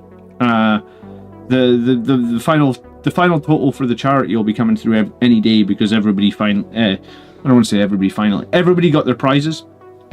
So I'm just waiting for the charity to email back and tell me the final total. But yeah, I could have done the raffle and sent all the money to whoever makes these decisions about keeping box knots. I feel like that would have been a better deal. I mean, it was good that we raised money for a children's hospital, but I mean, we do like our box knots as well. I'm being very sarcastic right now. The Redemptor is burning pilots. Yeah. Apparently, somebody wrote in the book like 4 years ago that the Redemptor was burning pirates. We just don't have any Redemptor characters. It seems very inefficient that the Redemptor burns pilots, isn't it? That was so dumb, says Andonius. Yeah, it sounds like it. Peaches says we still lost 16 or 18 data sheets. Really? As many as that? That seems like an exaggeration, but I'll take it. Thank you so much for the $2, Peaches. You are a superstar. They have better movement than the Redemptors as well. Stop rubbing it in, Robert. You are in trouble tonight. I don't know if I feel like this book is crazy strong, but it does feel like whoever's making some of these rules and decisions are not talking to the other people, right? Alright, let's look at the actual Venerable Dreadnought. So what his aura is while Space Wolf units are within 6, add 1 to advance and charge. Cool. He also can have the Storm Shield or the Blizzard Shield. His Assault Cannon, probably want to replace it with that Hellfrost Cannon. Yeah, because if we replace it with the Hellfrost Cannon, and then we use the new Tech Marine to give that Hellfrost Cannon rapid fire, then we get 2 shots at 10 minus 3 flat 5. I like that. And you're going to want this guy to be in close anyway. So yeah, get him within 18 inches, 2 shots at flat 5 damage. That's one thing to say about Space Wolves, is they have a lot of flat damage. You know, like when you're playing Blood Angels at the moment, you're often rolling d6 for damage, and rolling d6 for damage sucks. Like, it's so random, it's so bad. Space Wolves got a lot of flat 3 damage, a lot of flat 5 damage. Cool. His Dreadnought combat weapon is also flat 3. Very good for killing Blade Guard, Terminators, Sanguinary Guard. Do it on Bjorn and hit on 2s guaranteed as well. There you go. And it's not like they don't have access to Oath of Moment, right? D3 Infernal Pistols, laughing my ass off, says Antonius. Yeah, even Dante's 6-inch pistol. God, I hate his pistol, man.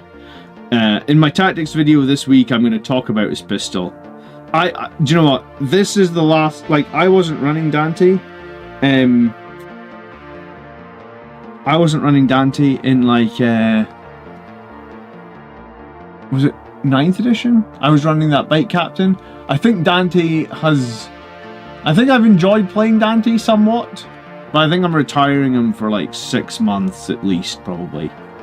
I want my Bloodless Angels back, says Hispania. I lost my Hounds of Mordecai. Nobody cared about the Hounds of Mordecai, Campbell. You...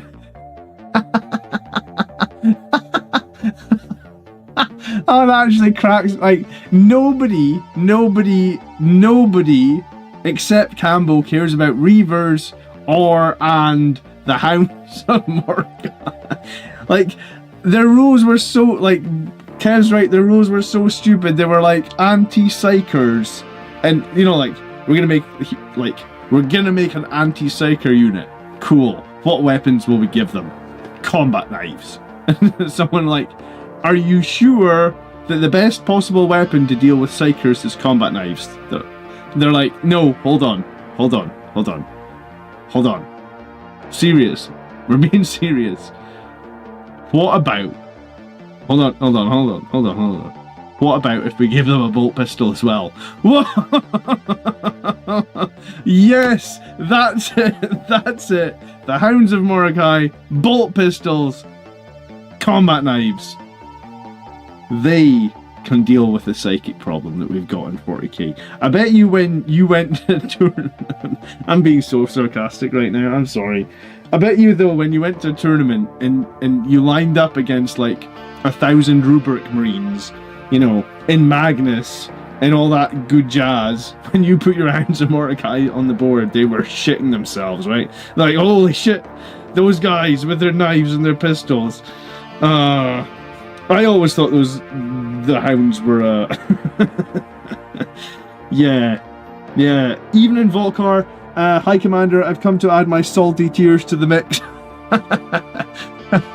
Oh, it's been an interesting stream tonight. I literally started the stream by just flying a Thunderhawk gunship around, because that's sort of how I feel, like, woo!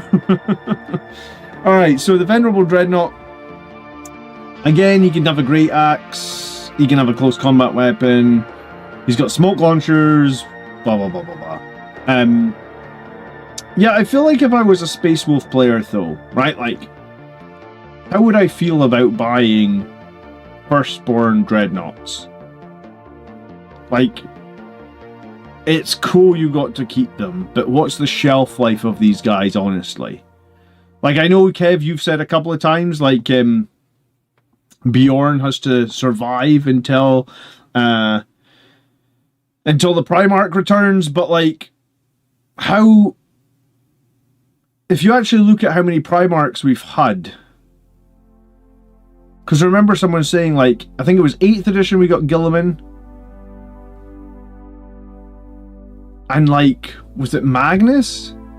In 9th edition we got Mortarion. What other Primarchs did we get in 9th edition? 10th we got Angron. Fulgrim. Like, how often are we bringing back Primarchs now? Like, is it every year? Bobby G was at the end of 7th. Oh, the Lion was 9th with Angron. So if 9th edition was 3 years and we got 2 Primarchs, Fulgrim and Angron were 10th. I think you're forgetting, was Mortarion 8th then? If Bobby G came out at the end of 7th, Mortarion I think came after. There's probably a website. Like, what 40k Primarchs?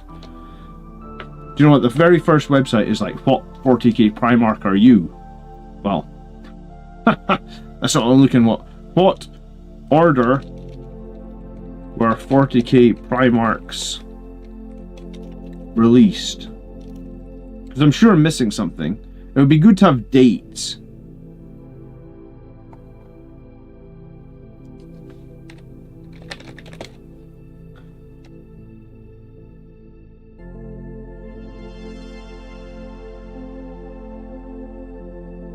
I'm surprised there isn't just a website that shows the model release dates.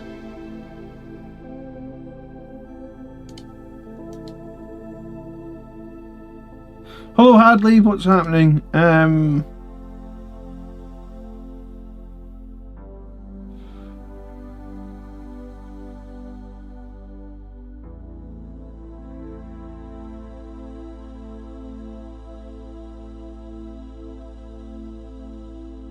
So we got like 4 traitor ones and 2 loyalists now.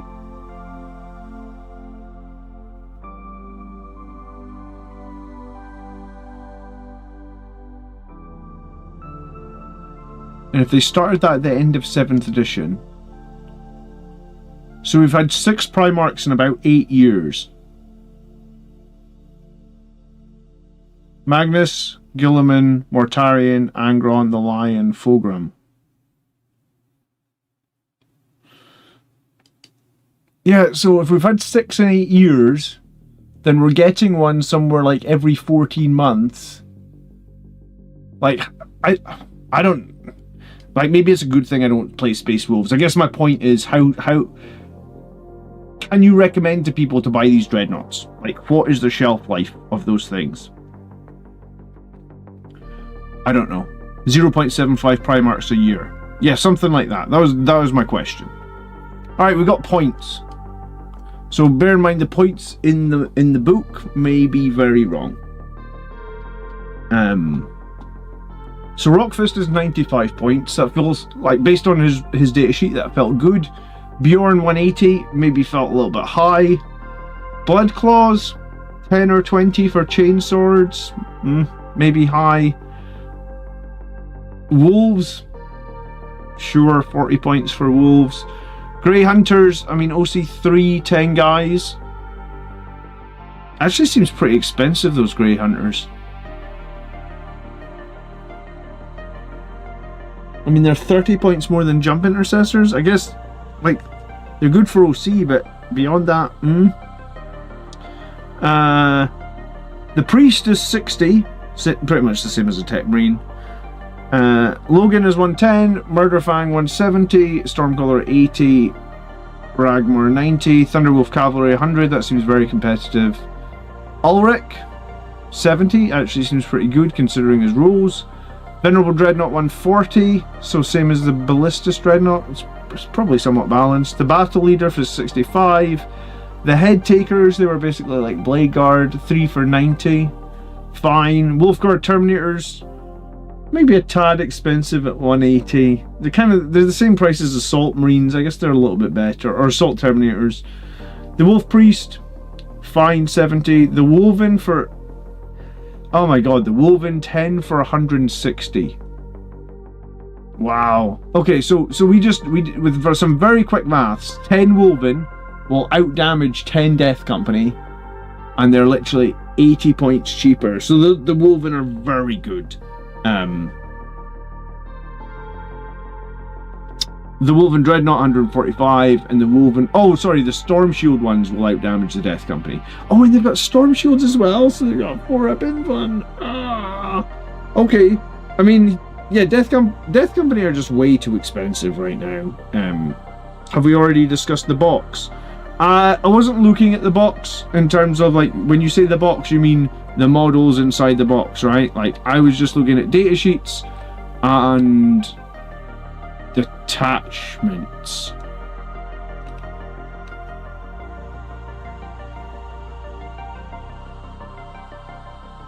Man, I really like those Woven at 180. That is a really strong unit.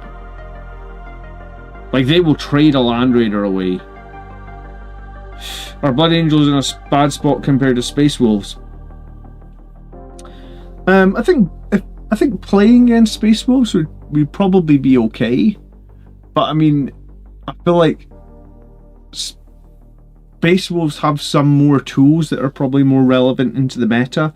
Like, Blood Angels struggle so hard into enemies that have 3 wounds, and also our stuff dies significantly badly against things that do 3 damage, and Space Wolves have a bunch of that.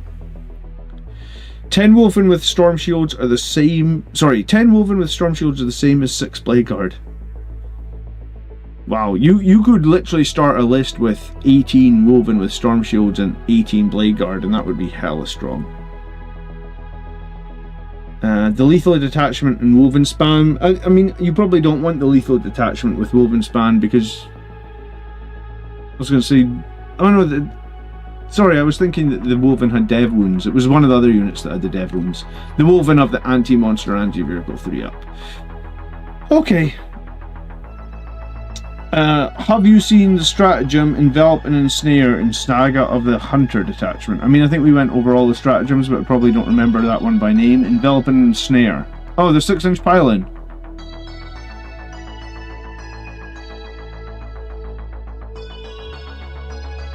Yeah, I mean, 6-inch pylon is a great stratagem, dude. We used to have it for Blood Angels, right? It used to be called, I think we had it in 9th edition. I can't remember what it was called. But was it Aggressive Onslaught or something like that? We had it before, we don't have it right now. Where would I find the leaked files? I found them on Imager. I mean, I didn't put them on Imager because I don't get sent early copies of the Codex or anything like that, but I found them on Imager. I definitely am not going to put the link into the chat, but if someone else was going to put the link in the chat, there's nothing I could do about that.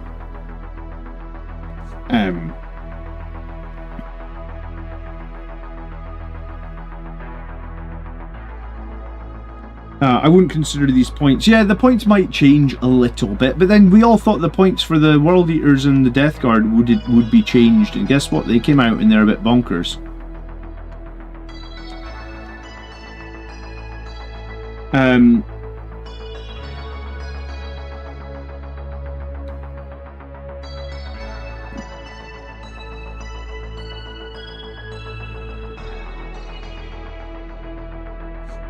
Our index was great when they added that +1 strength crit. How are 10 Grey Hunters 10 points more expensive than the 10 Woven without shields? Well, like we said, the points in the book are usually a bit wrong, but Grey Hunters in Bloodclaws, there seems to be, like, in my opinion, there's not enough between these two units now. You know? Bolt carbines or bolt pistols is no difference. And I mean, there's arguably not enough difference between these two units and assault intercessors, to be completely honest with you.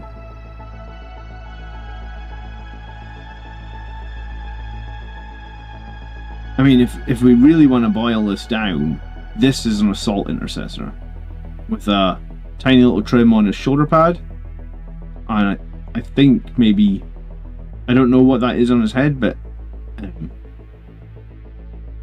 he is, for all intents and purposes, an assault intercessor.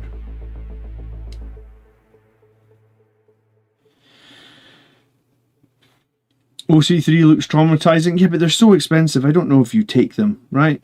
Like, they're just maybe too expensive.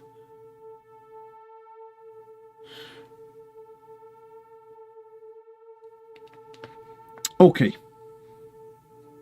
Well, they get one power fist. Whoop-de-doo.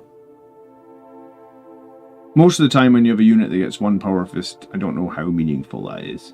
Alright, let's look at secondaries, because apparently those leaked as well. I haven't seen these. Well, I mean, I've seen them as much as I opened them and saved them. But the new secondaries have apparently leaked from the new mission pack. So, let's have a look at those as well. Hello, Mike. Good evening. Didn't see you sneak into chat. Tempting Target is back. Alright, overwhelming force. Each time an enemy unit that started the turn within range of an objective marker is destroyed. 3 victory points. I don't know if that's changed. Extend battle lines. You control one or more objective marker in your deployment zone and one or more no man's land, 4 points. Or you control one or more objective markers within no man's land, 2 points. I think they've added, I think before, if you didn't control your home field objective, you didn't score this at all. Is that right? Now you score 2? I mean, I should probably go and get my old cards out. They're just here.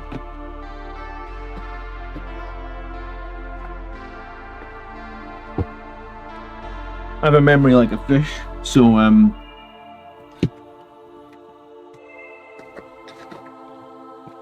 extend battle lines.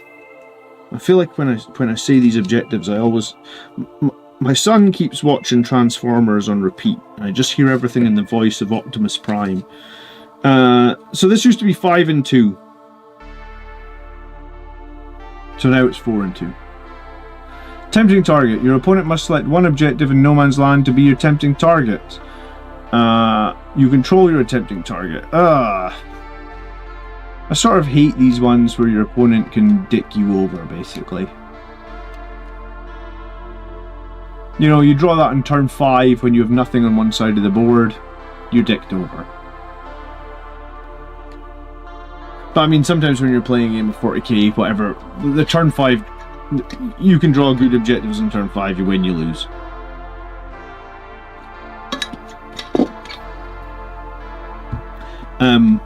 Mark for Death is a good example of a stratagem that I don't like. Display of Might. So this is brand new.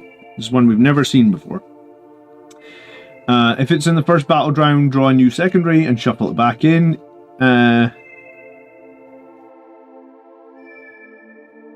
At the end of the battle round, from the second battle round onward, if there are more units from your army than your opponent's army wholly within no man's land, you get 4 victory points. So basically just kill shit in no man's land or storm no man's land. I don't mind that one too much. Yeah, I think that's an okay new secondary. Alright, challenger cards. A player becomes a challenger at the start of the battle round if they have fewer victory points than their opponent, and the difference between their VP is 6 or more. That player remains a challenger until the end of the battle round. While you are the challenger, draw one challenger card at the start of your command phase. Each challenger card represents one stratagem and one mission. You can complete the mission, or you can use the card as a stratagem. You cannot do both. So gone are secret missions. Not that anybody used secret missions, and I think before that it was called gambits. I must admit, I have never done a secret mission. I have never done I think I did a gambit one time, maybe, when I was like really badly losing. But I've never done a secret mission. I don't think if anyone has ever done a secret mission against me either. So,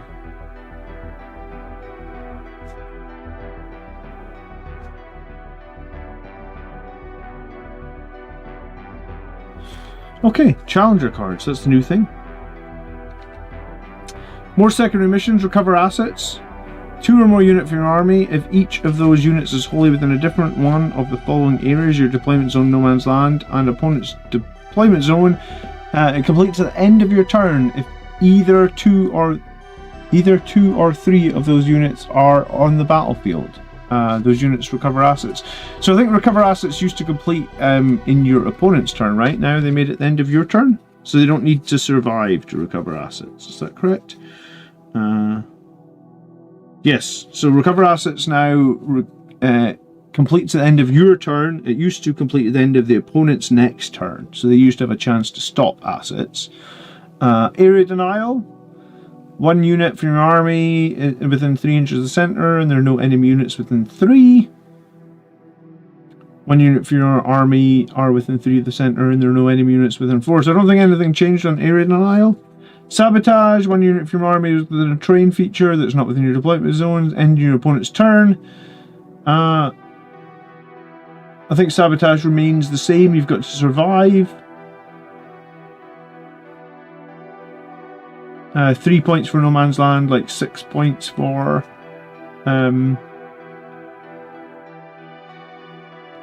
your opponent's side of the board. Secure no man's land. Don't think anything's changed there. You control 1 objective, you control 2. Marked for death. Alright, something has changed here. When drawn, your opponent must select 3 units from their army. There are only 1 or 2 units from their army on the battlefield. They must select those. The selected units are your alpha targets. You can then select 1 unit from your opponent's army on the battlefield to be your gamma target. So you select that. If there are no units from their army in the battlefield, discard the card. So if you kill their alpha targets, it's 5 victory points. Or none of your alpha targets were destroyed, but your gamma target was destroyed, you get 2 victory points. So they can't screw you over for 0 CP or 0 VP with Mark for Death by picking 3 units in the backfield that you cannot see, because you can just pick a much closer unit and say that's the gamma target of 2 points. Thank you very much. We have another year in this edition, correct, VT? This will probably be the last set of like chapter approved cards. They were doing them every 6 months. I honestly think it's good that they moved it to every year, because the incremental changes last year were not enough to justify buying it every 6 months, in my opinion. Mark says it's getting to the end of the edition. I think we have to expect codexes to be all over the place with power, generally getting stronger with each deck. It's the GW trend. Yeah, we're in a bit of a position, I think, where all the new codexes are very, very strong now. And when those new codexes drop, people will want to buy the new armies, and people will want to win tournaments using those new codexes. And that is the way, I guess. This is the way. Defend Stronghold, I don't think anything changed. You hold your home at the end of your opponent's turn, you hold your home field 3 points. Bring it down. This has changed. There are no enemy unit, monsters, or vehicles in the battlefield. You can discard it and draw a new one. When this card is active, if you're using fixed missions, each time a monster or vehicle is destroyed, it's 2. If the total wounds of the monster vehicle are more than 15, it's plus another 2. If the total wounds are over 20, it's plus another 2. Otherwise, in the opponent, any battle round, when either player's turn, if you destroy a monster or vehicle, and you are playing tactical, it's 4 for every destroyed one, regardless of wounds. Is that right?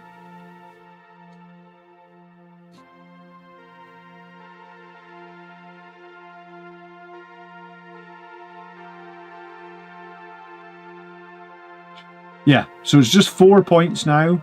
It doesn't, like, like currently it can go from like 2 points up to 8 points or something. It's just flat 4, destroy 1. Thanks, Mike. Keeping me right. Can you show the first 3 missions? Yeah, of course I can. Overwhelming Force, I think, had no change. Extend Battle Lines went from 5 to 4. And Tempting Target was the old one where the opponent picked a tempting target for you. It kind of sucks. Alright, Call the Horde. This has changed as well. If there are no enemy units in the battlefield that satisfy this condition, you can discard the card. Each time an enemy infantry unit with a starting strength of 13 plus, including attached units, is destroyed. 5 victory points and fixed. 1 or more infantry units with a starting strength of 13 plus, including attached units, was destroyed. Is 5 victory points in tactical. What does starting strength 13 plus mean? Does that mean 13 wounds, or does that mean 13 plus models? I assume it means 13 plus models. So like any unit of 20 poxies or something like that. 13 plus models. Thanks, Mike.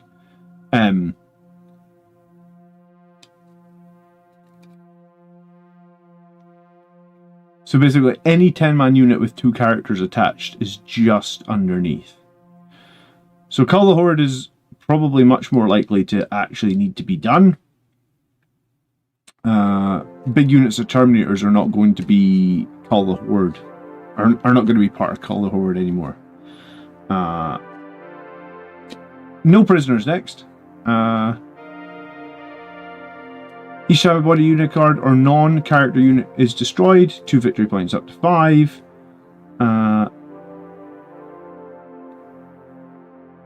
In fixed, and if you're using tactical, it's exactly the same. Each enemy unit is destroyed. Well, 2 points up to 5. So basically, kill 1, kill 2, kill 3. Only blood claws, sure. So if you pick units of blood claws, then you are giving. You're opening yourself up to Call the Horde. Engage in all fronts being changed, actually. Wow. So if you have a presence in 2 table quarters now, you actually score 1 point. 3 quarters is 2 points. 4 quarters is 4 points. What was it currently?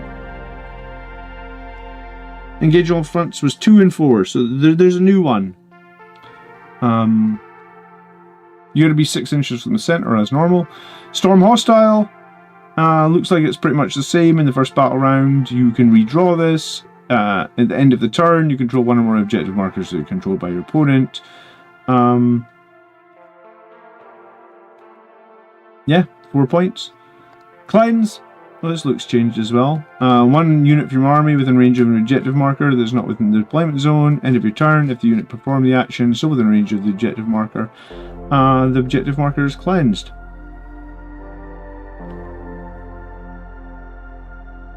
So 2 points for cleanse, which was what it was before. 5 points now if you get cleanse on tactical, and you can do both the actions. So up 1 extra point on cleanse. I think that's all. Is that all I've got? Oh, behind enemy. No, we're still going. Hold on. How many pictures were in here? There's 2 more pictures. This is the penultimate one. Behind enemy lines. 1 unit is 3. 2 units is 4. So no changes. Assassinate. This has changed. Or has it? Kill 1 character, kill all the characters, 5 points. No, I think it's the same. Oh, this fixed bit has changed a little bit. So if you kill a really weak character with less than 4 wounds in fixed, you get 1 less point. Establish Locust within 6 in the middle for 2. Within enemies DZ for 4. I think that's exactly the same.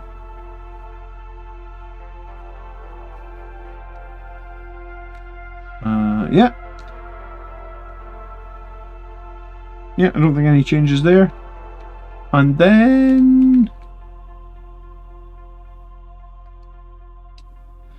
oh, a little FAQ here. Rules cannot change the cost of stratagems on a challenger card, and rules that generate command points cannot be triggered by the stratagem on the challenger card. At the end of the turn, if you not use the stratagem or complete that mission, discard the card. If you use the stratagem or complete the mission, discard the card.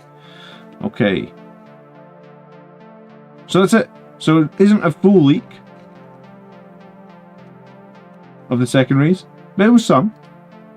And I think it was pretty much the full leak of the Space Wolves. From the rules commentary on Wikipedia, starting strength. The unit's starting strength is the number of models at the point that is added to your army. Thanks, VT. I mean, normally, I suppose it doesn't come up all that often, because usually when, like 9 times out of 10 when you draw Cull the Horde currently, you just recycle it, right? It's very, it feels like it's few and far between when you actually, like I can't remember the last time I actually had to do Cull the Horde. And I think the last time I actually maybe had to do it was like against a 10-man Khorne Terminator squad. Because that 10-man Terminator squad had like 30 wounds or something stupid like that. So yeah, what do we think of, out of 10, what do we think of the Space Wolf Codex?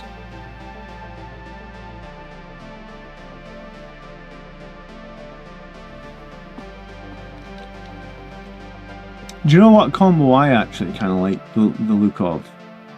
Is...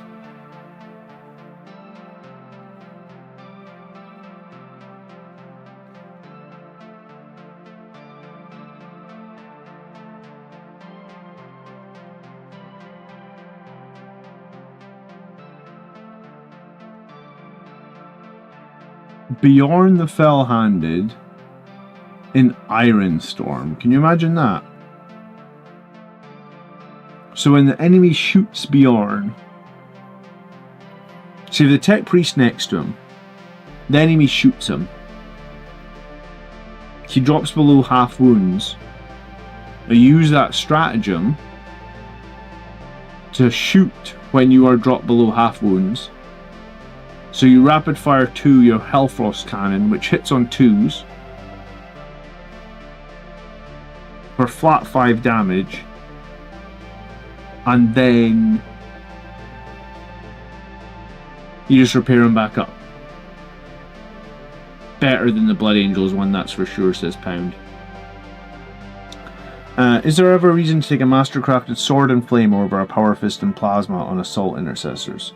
I mean, if you're fighting a horde army, if you know you're fighting hordes, then I would say the mastercrafted sword and flamer are better. But here's the thing, when you're going to tournaments, you don't know what the hell you're fighting, so you probably want the power fist and the plasma, because that's probably going to be more meaningful. Like, those things can still kill horde armies. They're just going to actually kill something else, right? Like a tank or a character or a vehicle, right? Cool. I think overall I actually like the Space Wolf Codex. I don't know if I like any of their detachments, but I definitely feel like there would be some play. I think there would probably be some great play in Iron Storm. Because Iron Storm, you can do bonkers things like lethal hits.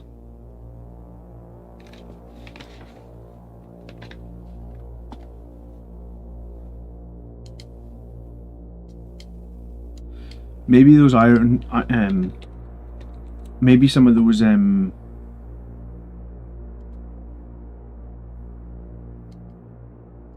I was going to say they're probably going to be Tech Marine. They're probably going to say Tech Marine only. But nothing's to say you can't have a Tech Marine.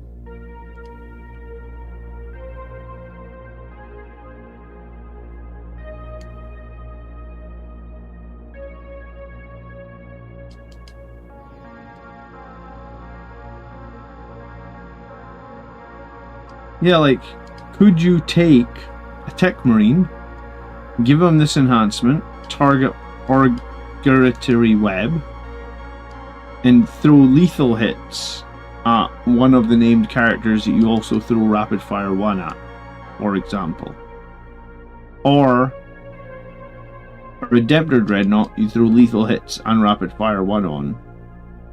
Now things are being a little bit spicy there, right?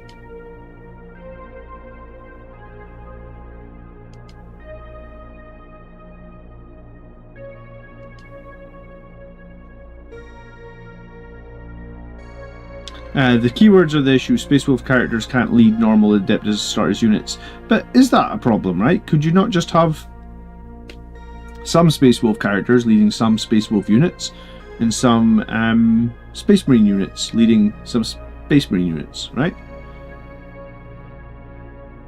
People are saying the White Scars detachment will be the best for them. You mean the Stormlands, right? Because everything would get advance and charge, potentially? Hello, El Travel. Advance and charge would be nice on those Woven, because they're pretty fast anyway, right?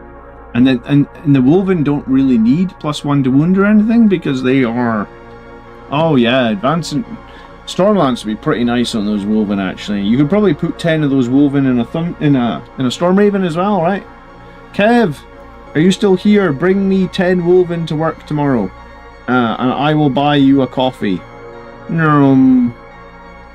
Am I considering building Space Wolves? No, not seriously, man. I'm just messing around. I am 100% not going to be playing Angelic Inheritors, and I'm not going to be playing Gladius, because I've done both those detachments. I was half thinking about not doing Liberator Assault Group as well, because like it's another thing I've already done. But I might do Liberator Assault Group. Like Liberator Assault Group to me feels like the I don't know, the tried and tested Blood Angels, right? But I think I do want to change things up. Red Space Wolves coming soon. I'm not buying Space Wolves, don't worry. I wish we could move to individual codex for divergent chapters. It would certainly help with the issues we've got with points, right? And it would also help with some of the nonsense that I'm talking about there, right? Like if you took a Redemptor Dreadnought, give all its weapons Rapid Fire 1, give it lethal hits in the Space Wolf detachment, maybe you get a bit of a power spiky Redemptor Dreadnought, I don't know. I'm sure there's going to be a combination where you can, because they normally don't like stacking buffs, but that's definitely Furry Commander, yeah, exactly. There's definitely some sort of stacking buff thing going on in there that, like a unit with lots of weapons will benefit from that massively. Like, what unit has the most weapons? Like, you know, like a tank with 2 las cannons. I don't know what unit has the most weapons for, but units with lots of unique weapons, for example. The Executioner, the Annihilator. I mean, the Annihilator getting rapid fire is probably pretty good. The Astraeus. Yeah, but it's only rapid fire 1, so you benefit more from like having lots of weapons, right? Like, you know, like the Annihilator is a good example. Who said that? Island Phoenix. Because it's just like you've just got 3 las cannons, so we just doubled the number of shots on the Annihilator, right? The charity thing was a great one, but the dude won 80% of the stuff. Well, in fact, the dude that won 80% of the stuff, quote unquote, for the charity raffle, he actually spent $200 buying tickets. And when I told him that he'd won 4 prizes, because it's a raffle, I don't actually have any control of the raffle, right? It's all done from the website, because they like take the payments and they do the draw, so it's all like kosher. When I told him he'd won 4 prizes, he actually said, cool, I just want 1.5 prizes. So I sent him 1.5. So I actually have 3 raffle prizes that did not get sent out. So we're going to give these away on the channel, and I can tell you right now how we're going to do it. I don't exactly know when we're doing it, But I'll tell you how we're going to do it. In previous years, we've always done painting competitions. This year is not going to be a painting competition because apparently I suck at painting. So we're going to do a conversion competition. So we're going to do something. I haven't announced it. This is the first time I'm mentioning it. The only reason I'm mentioning it today is actually like today was the day that the raffle, it hasn't quite finished. I mean, it's finished in a sense of everybody got their prizes. And now they've actually contacted the charity to ask them like, how does it? So when the raffle finishes and everybody leaves a review, because they want, like, they don't pay out or they don't do whatever it is until, like, they don't release the money till everybody's reviewed it, right? So like this only happened today. Everybody has now reviewed it.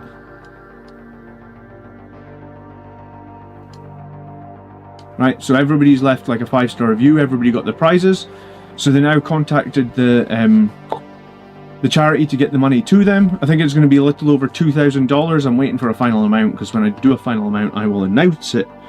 But the guy that won 4 prizes, and let's be real here, the charity, the raffle made like $2,000. That guy did spend $200 in tickets, so he owned 10% of all the tickets. So yes, he won more than one prize.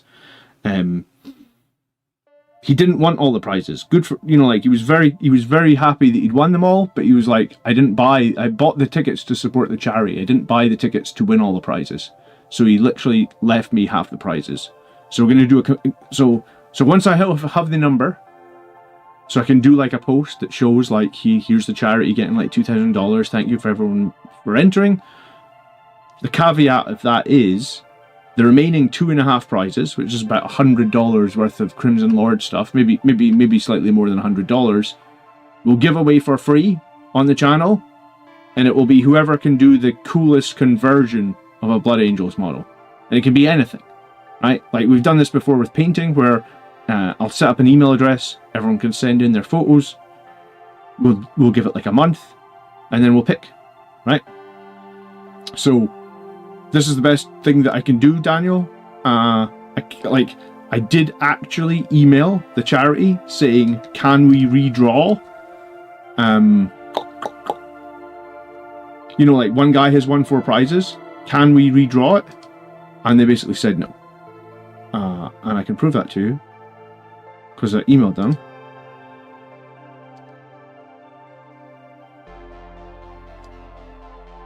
And I said, like, I've reviewed the screenshot and the correspondence with your winner. While it's understandable you might want to consider redrawing some of your prizes, particularly given the winner's comments about being happy with just one, please note our platform is designed to ensure fairness and transparency, and by locking the results once the draw has been taken place, it isn't possible to redraw individual prizes after winning after the announcement. So like, I fucking tried, man, to give away these 3 prizes to people that had bought tickets, but like, they just said no, right? I guess it makes sense. They want everything to be totally legit, and they can't have any questions about the legitimacy of the raffles on their website, right? So, can we all suck at painting together?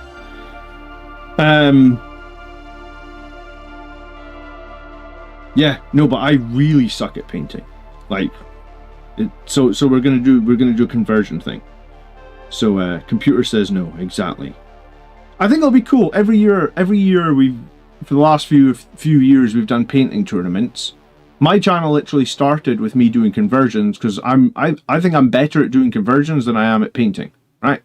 I think that's you know, like, I thought my Dante with his wings on was really fucking cool. I thought that was a cool conversion. I also really liked putting the demon head on the base.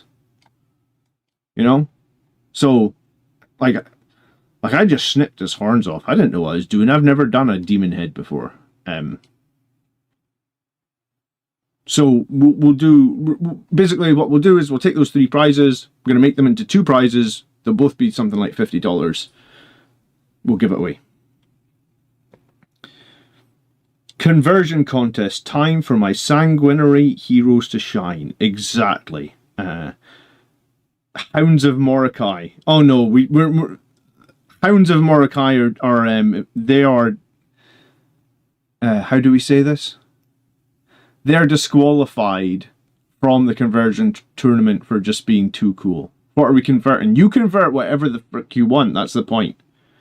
You know, you convert anything you want, and once I actually have confirmation that the hospital has the money, which I think is going to happen literally any day now, because I was CC'd into an email where they were asking the hospital for their bank account from the raffle site. So I've seen that email. We're just waiting for them to reply with their bank account. Once I have that and I can make a post saying what we donated, then I'll announce the conversion tournament. Would it have to be a past conversion or one I've done in the past?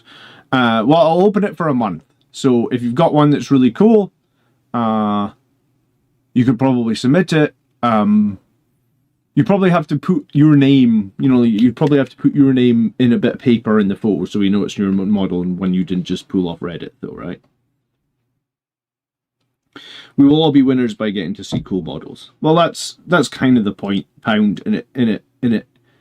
It's another way for me to give back to the community, because I feel like I'm very blessed to have this community. So anyway, Space Wolves, new data sheets. That's pretty much the end of tonight's stream. I'm kind of losing my voice because I've been talking for like 3 hours straight. So I will see you guys on Friday for a tactics video. I'm supposed to be playing Miles as Genestealer Cults. We've not had Genestealer Cults on the channel yet, so that's supposed to be happening next Wednesday night.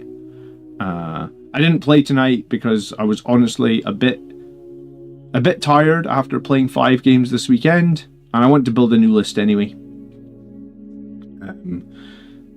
Do I enter my Inquisitor, Karmanoff, Armiger, Warglaive? Does it? I don't know if it's just conversions or if it has to be Blood Angels conversions, Highland Phoenix. If it's not just Blood Angels conversions, then I feel like it might be too open. Maybe Adeptus Astartes ones, I'm not sure. Cool. Alright.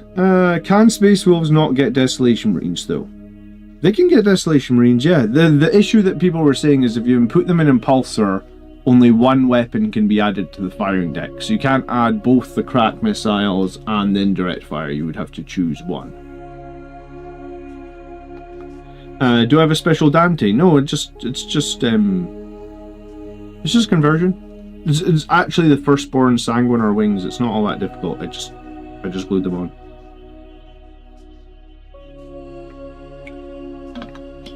Alright guys, thank you for hanging out. Leave a like if you would be so inclined before you head off. I'm probably going to be back this week because I think there's a strong chance I'll play Stormlands or Ironstorm next. I saw an interesting list that was like Mephiston with like 8 Dreadnoughts. I thought that would be cool just because Mephiston plus 8 Dreadnoughts does sound pretty cool. Whether it's competitive or not, I don't know if I really care, but I think it would be cool. And the Stormlands list that I've been brainstorming some ideas with Stormlands. And I was honestly not entirely sure. But yeah, I think Space Wolves could be crazy good for Stormlands. I just don't know if I want to buy any Space Wolf models. I'd feel a bit dirty. I mean, I never hear the end of it from Kev, I think. I've converted Blood Angels to Ironstorm. I think most people suggest not buying Firstborn models anymore. I think you want Librarius.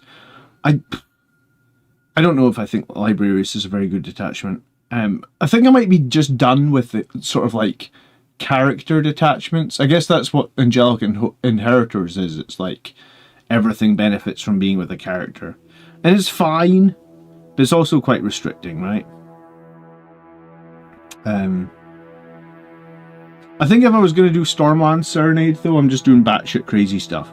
Right, like, I mean, I'm using Blood Angels models, but I'm just doing crazy stuff. Like, the thing that I had in my head for Stormlands was, like, 10 Hellblasters inside the Stormraven.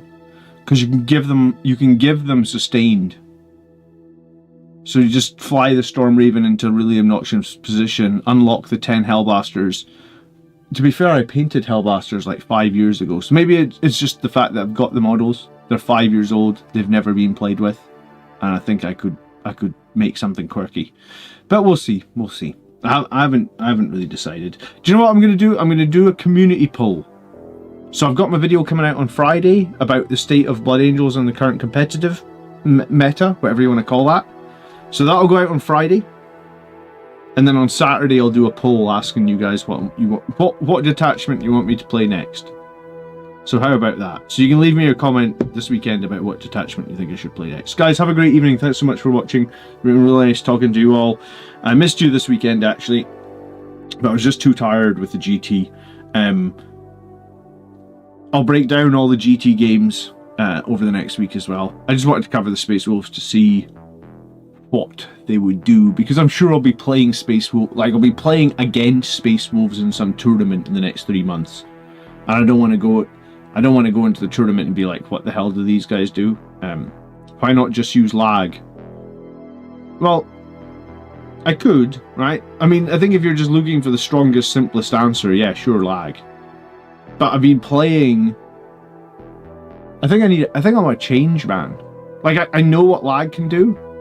Probably if I practice lag super hard, I could probably win an event. But here's the thing: if you want to play lag to the highest level, I think you just have to step away from all the units in the Blood Angels Codex. Just put them all to the side, right?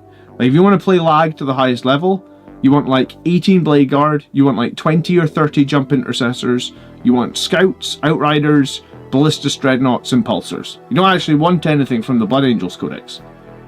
And I think that's where the disconnect comes from me, right?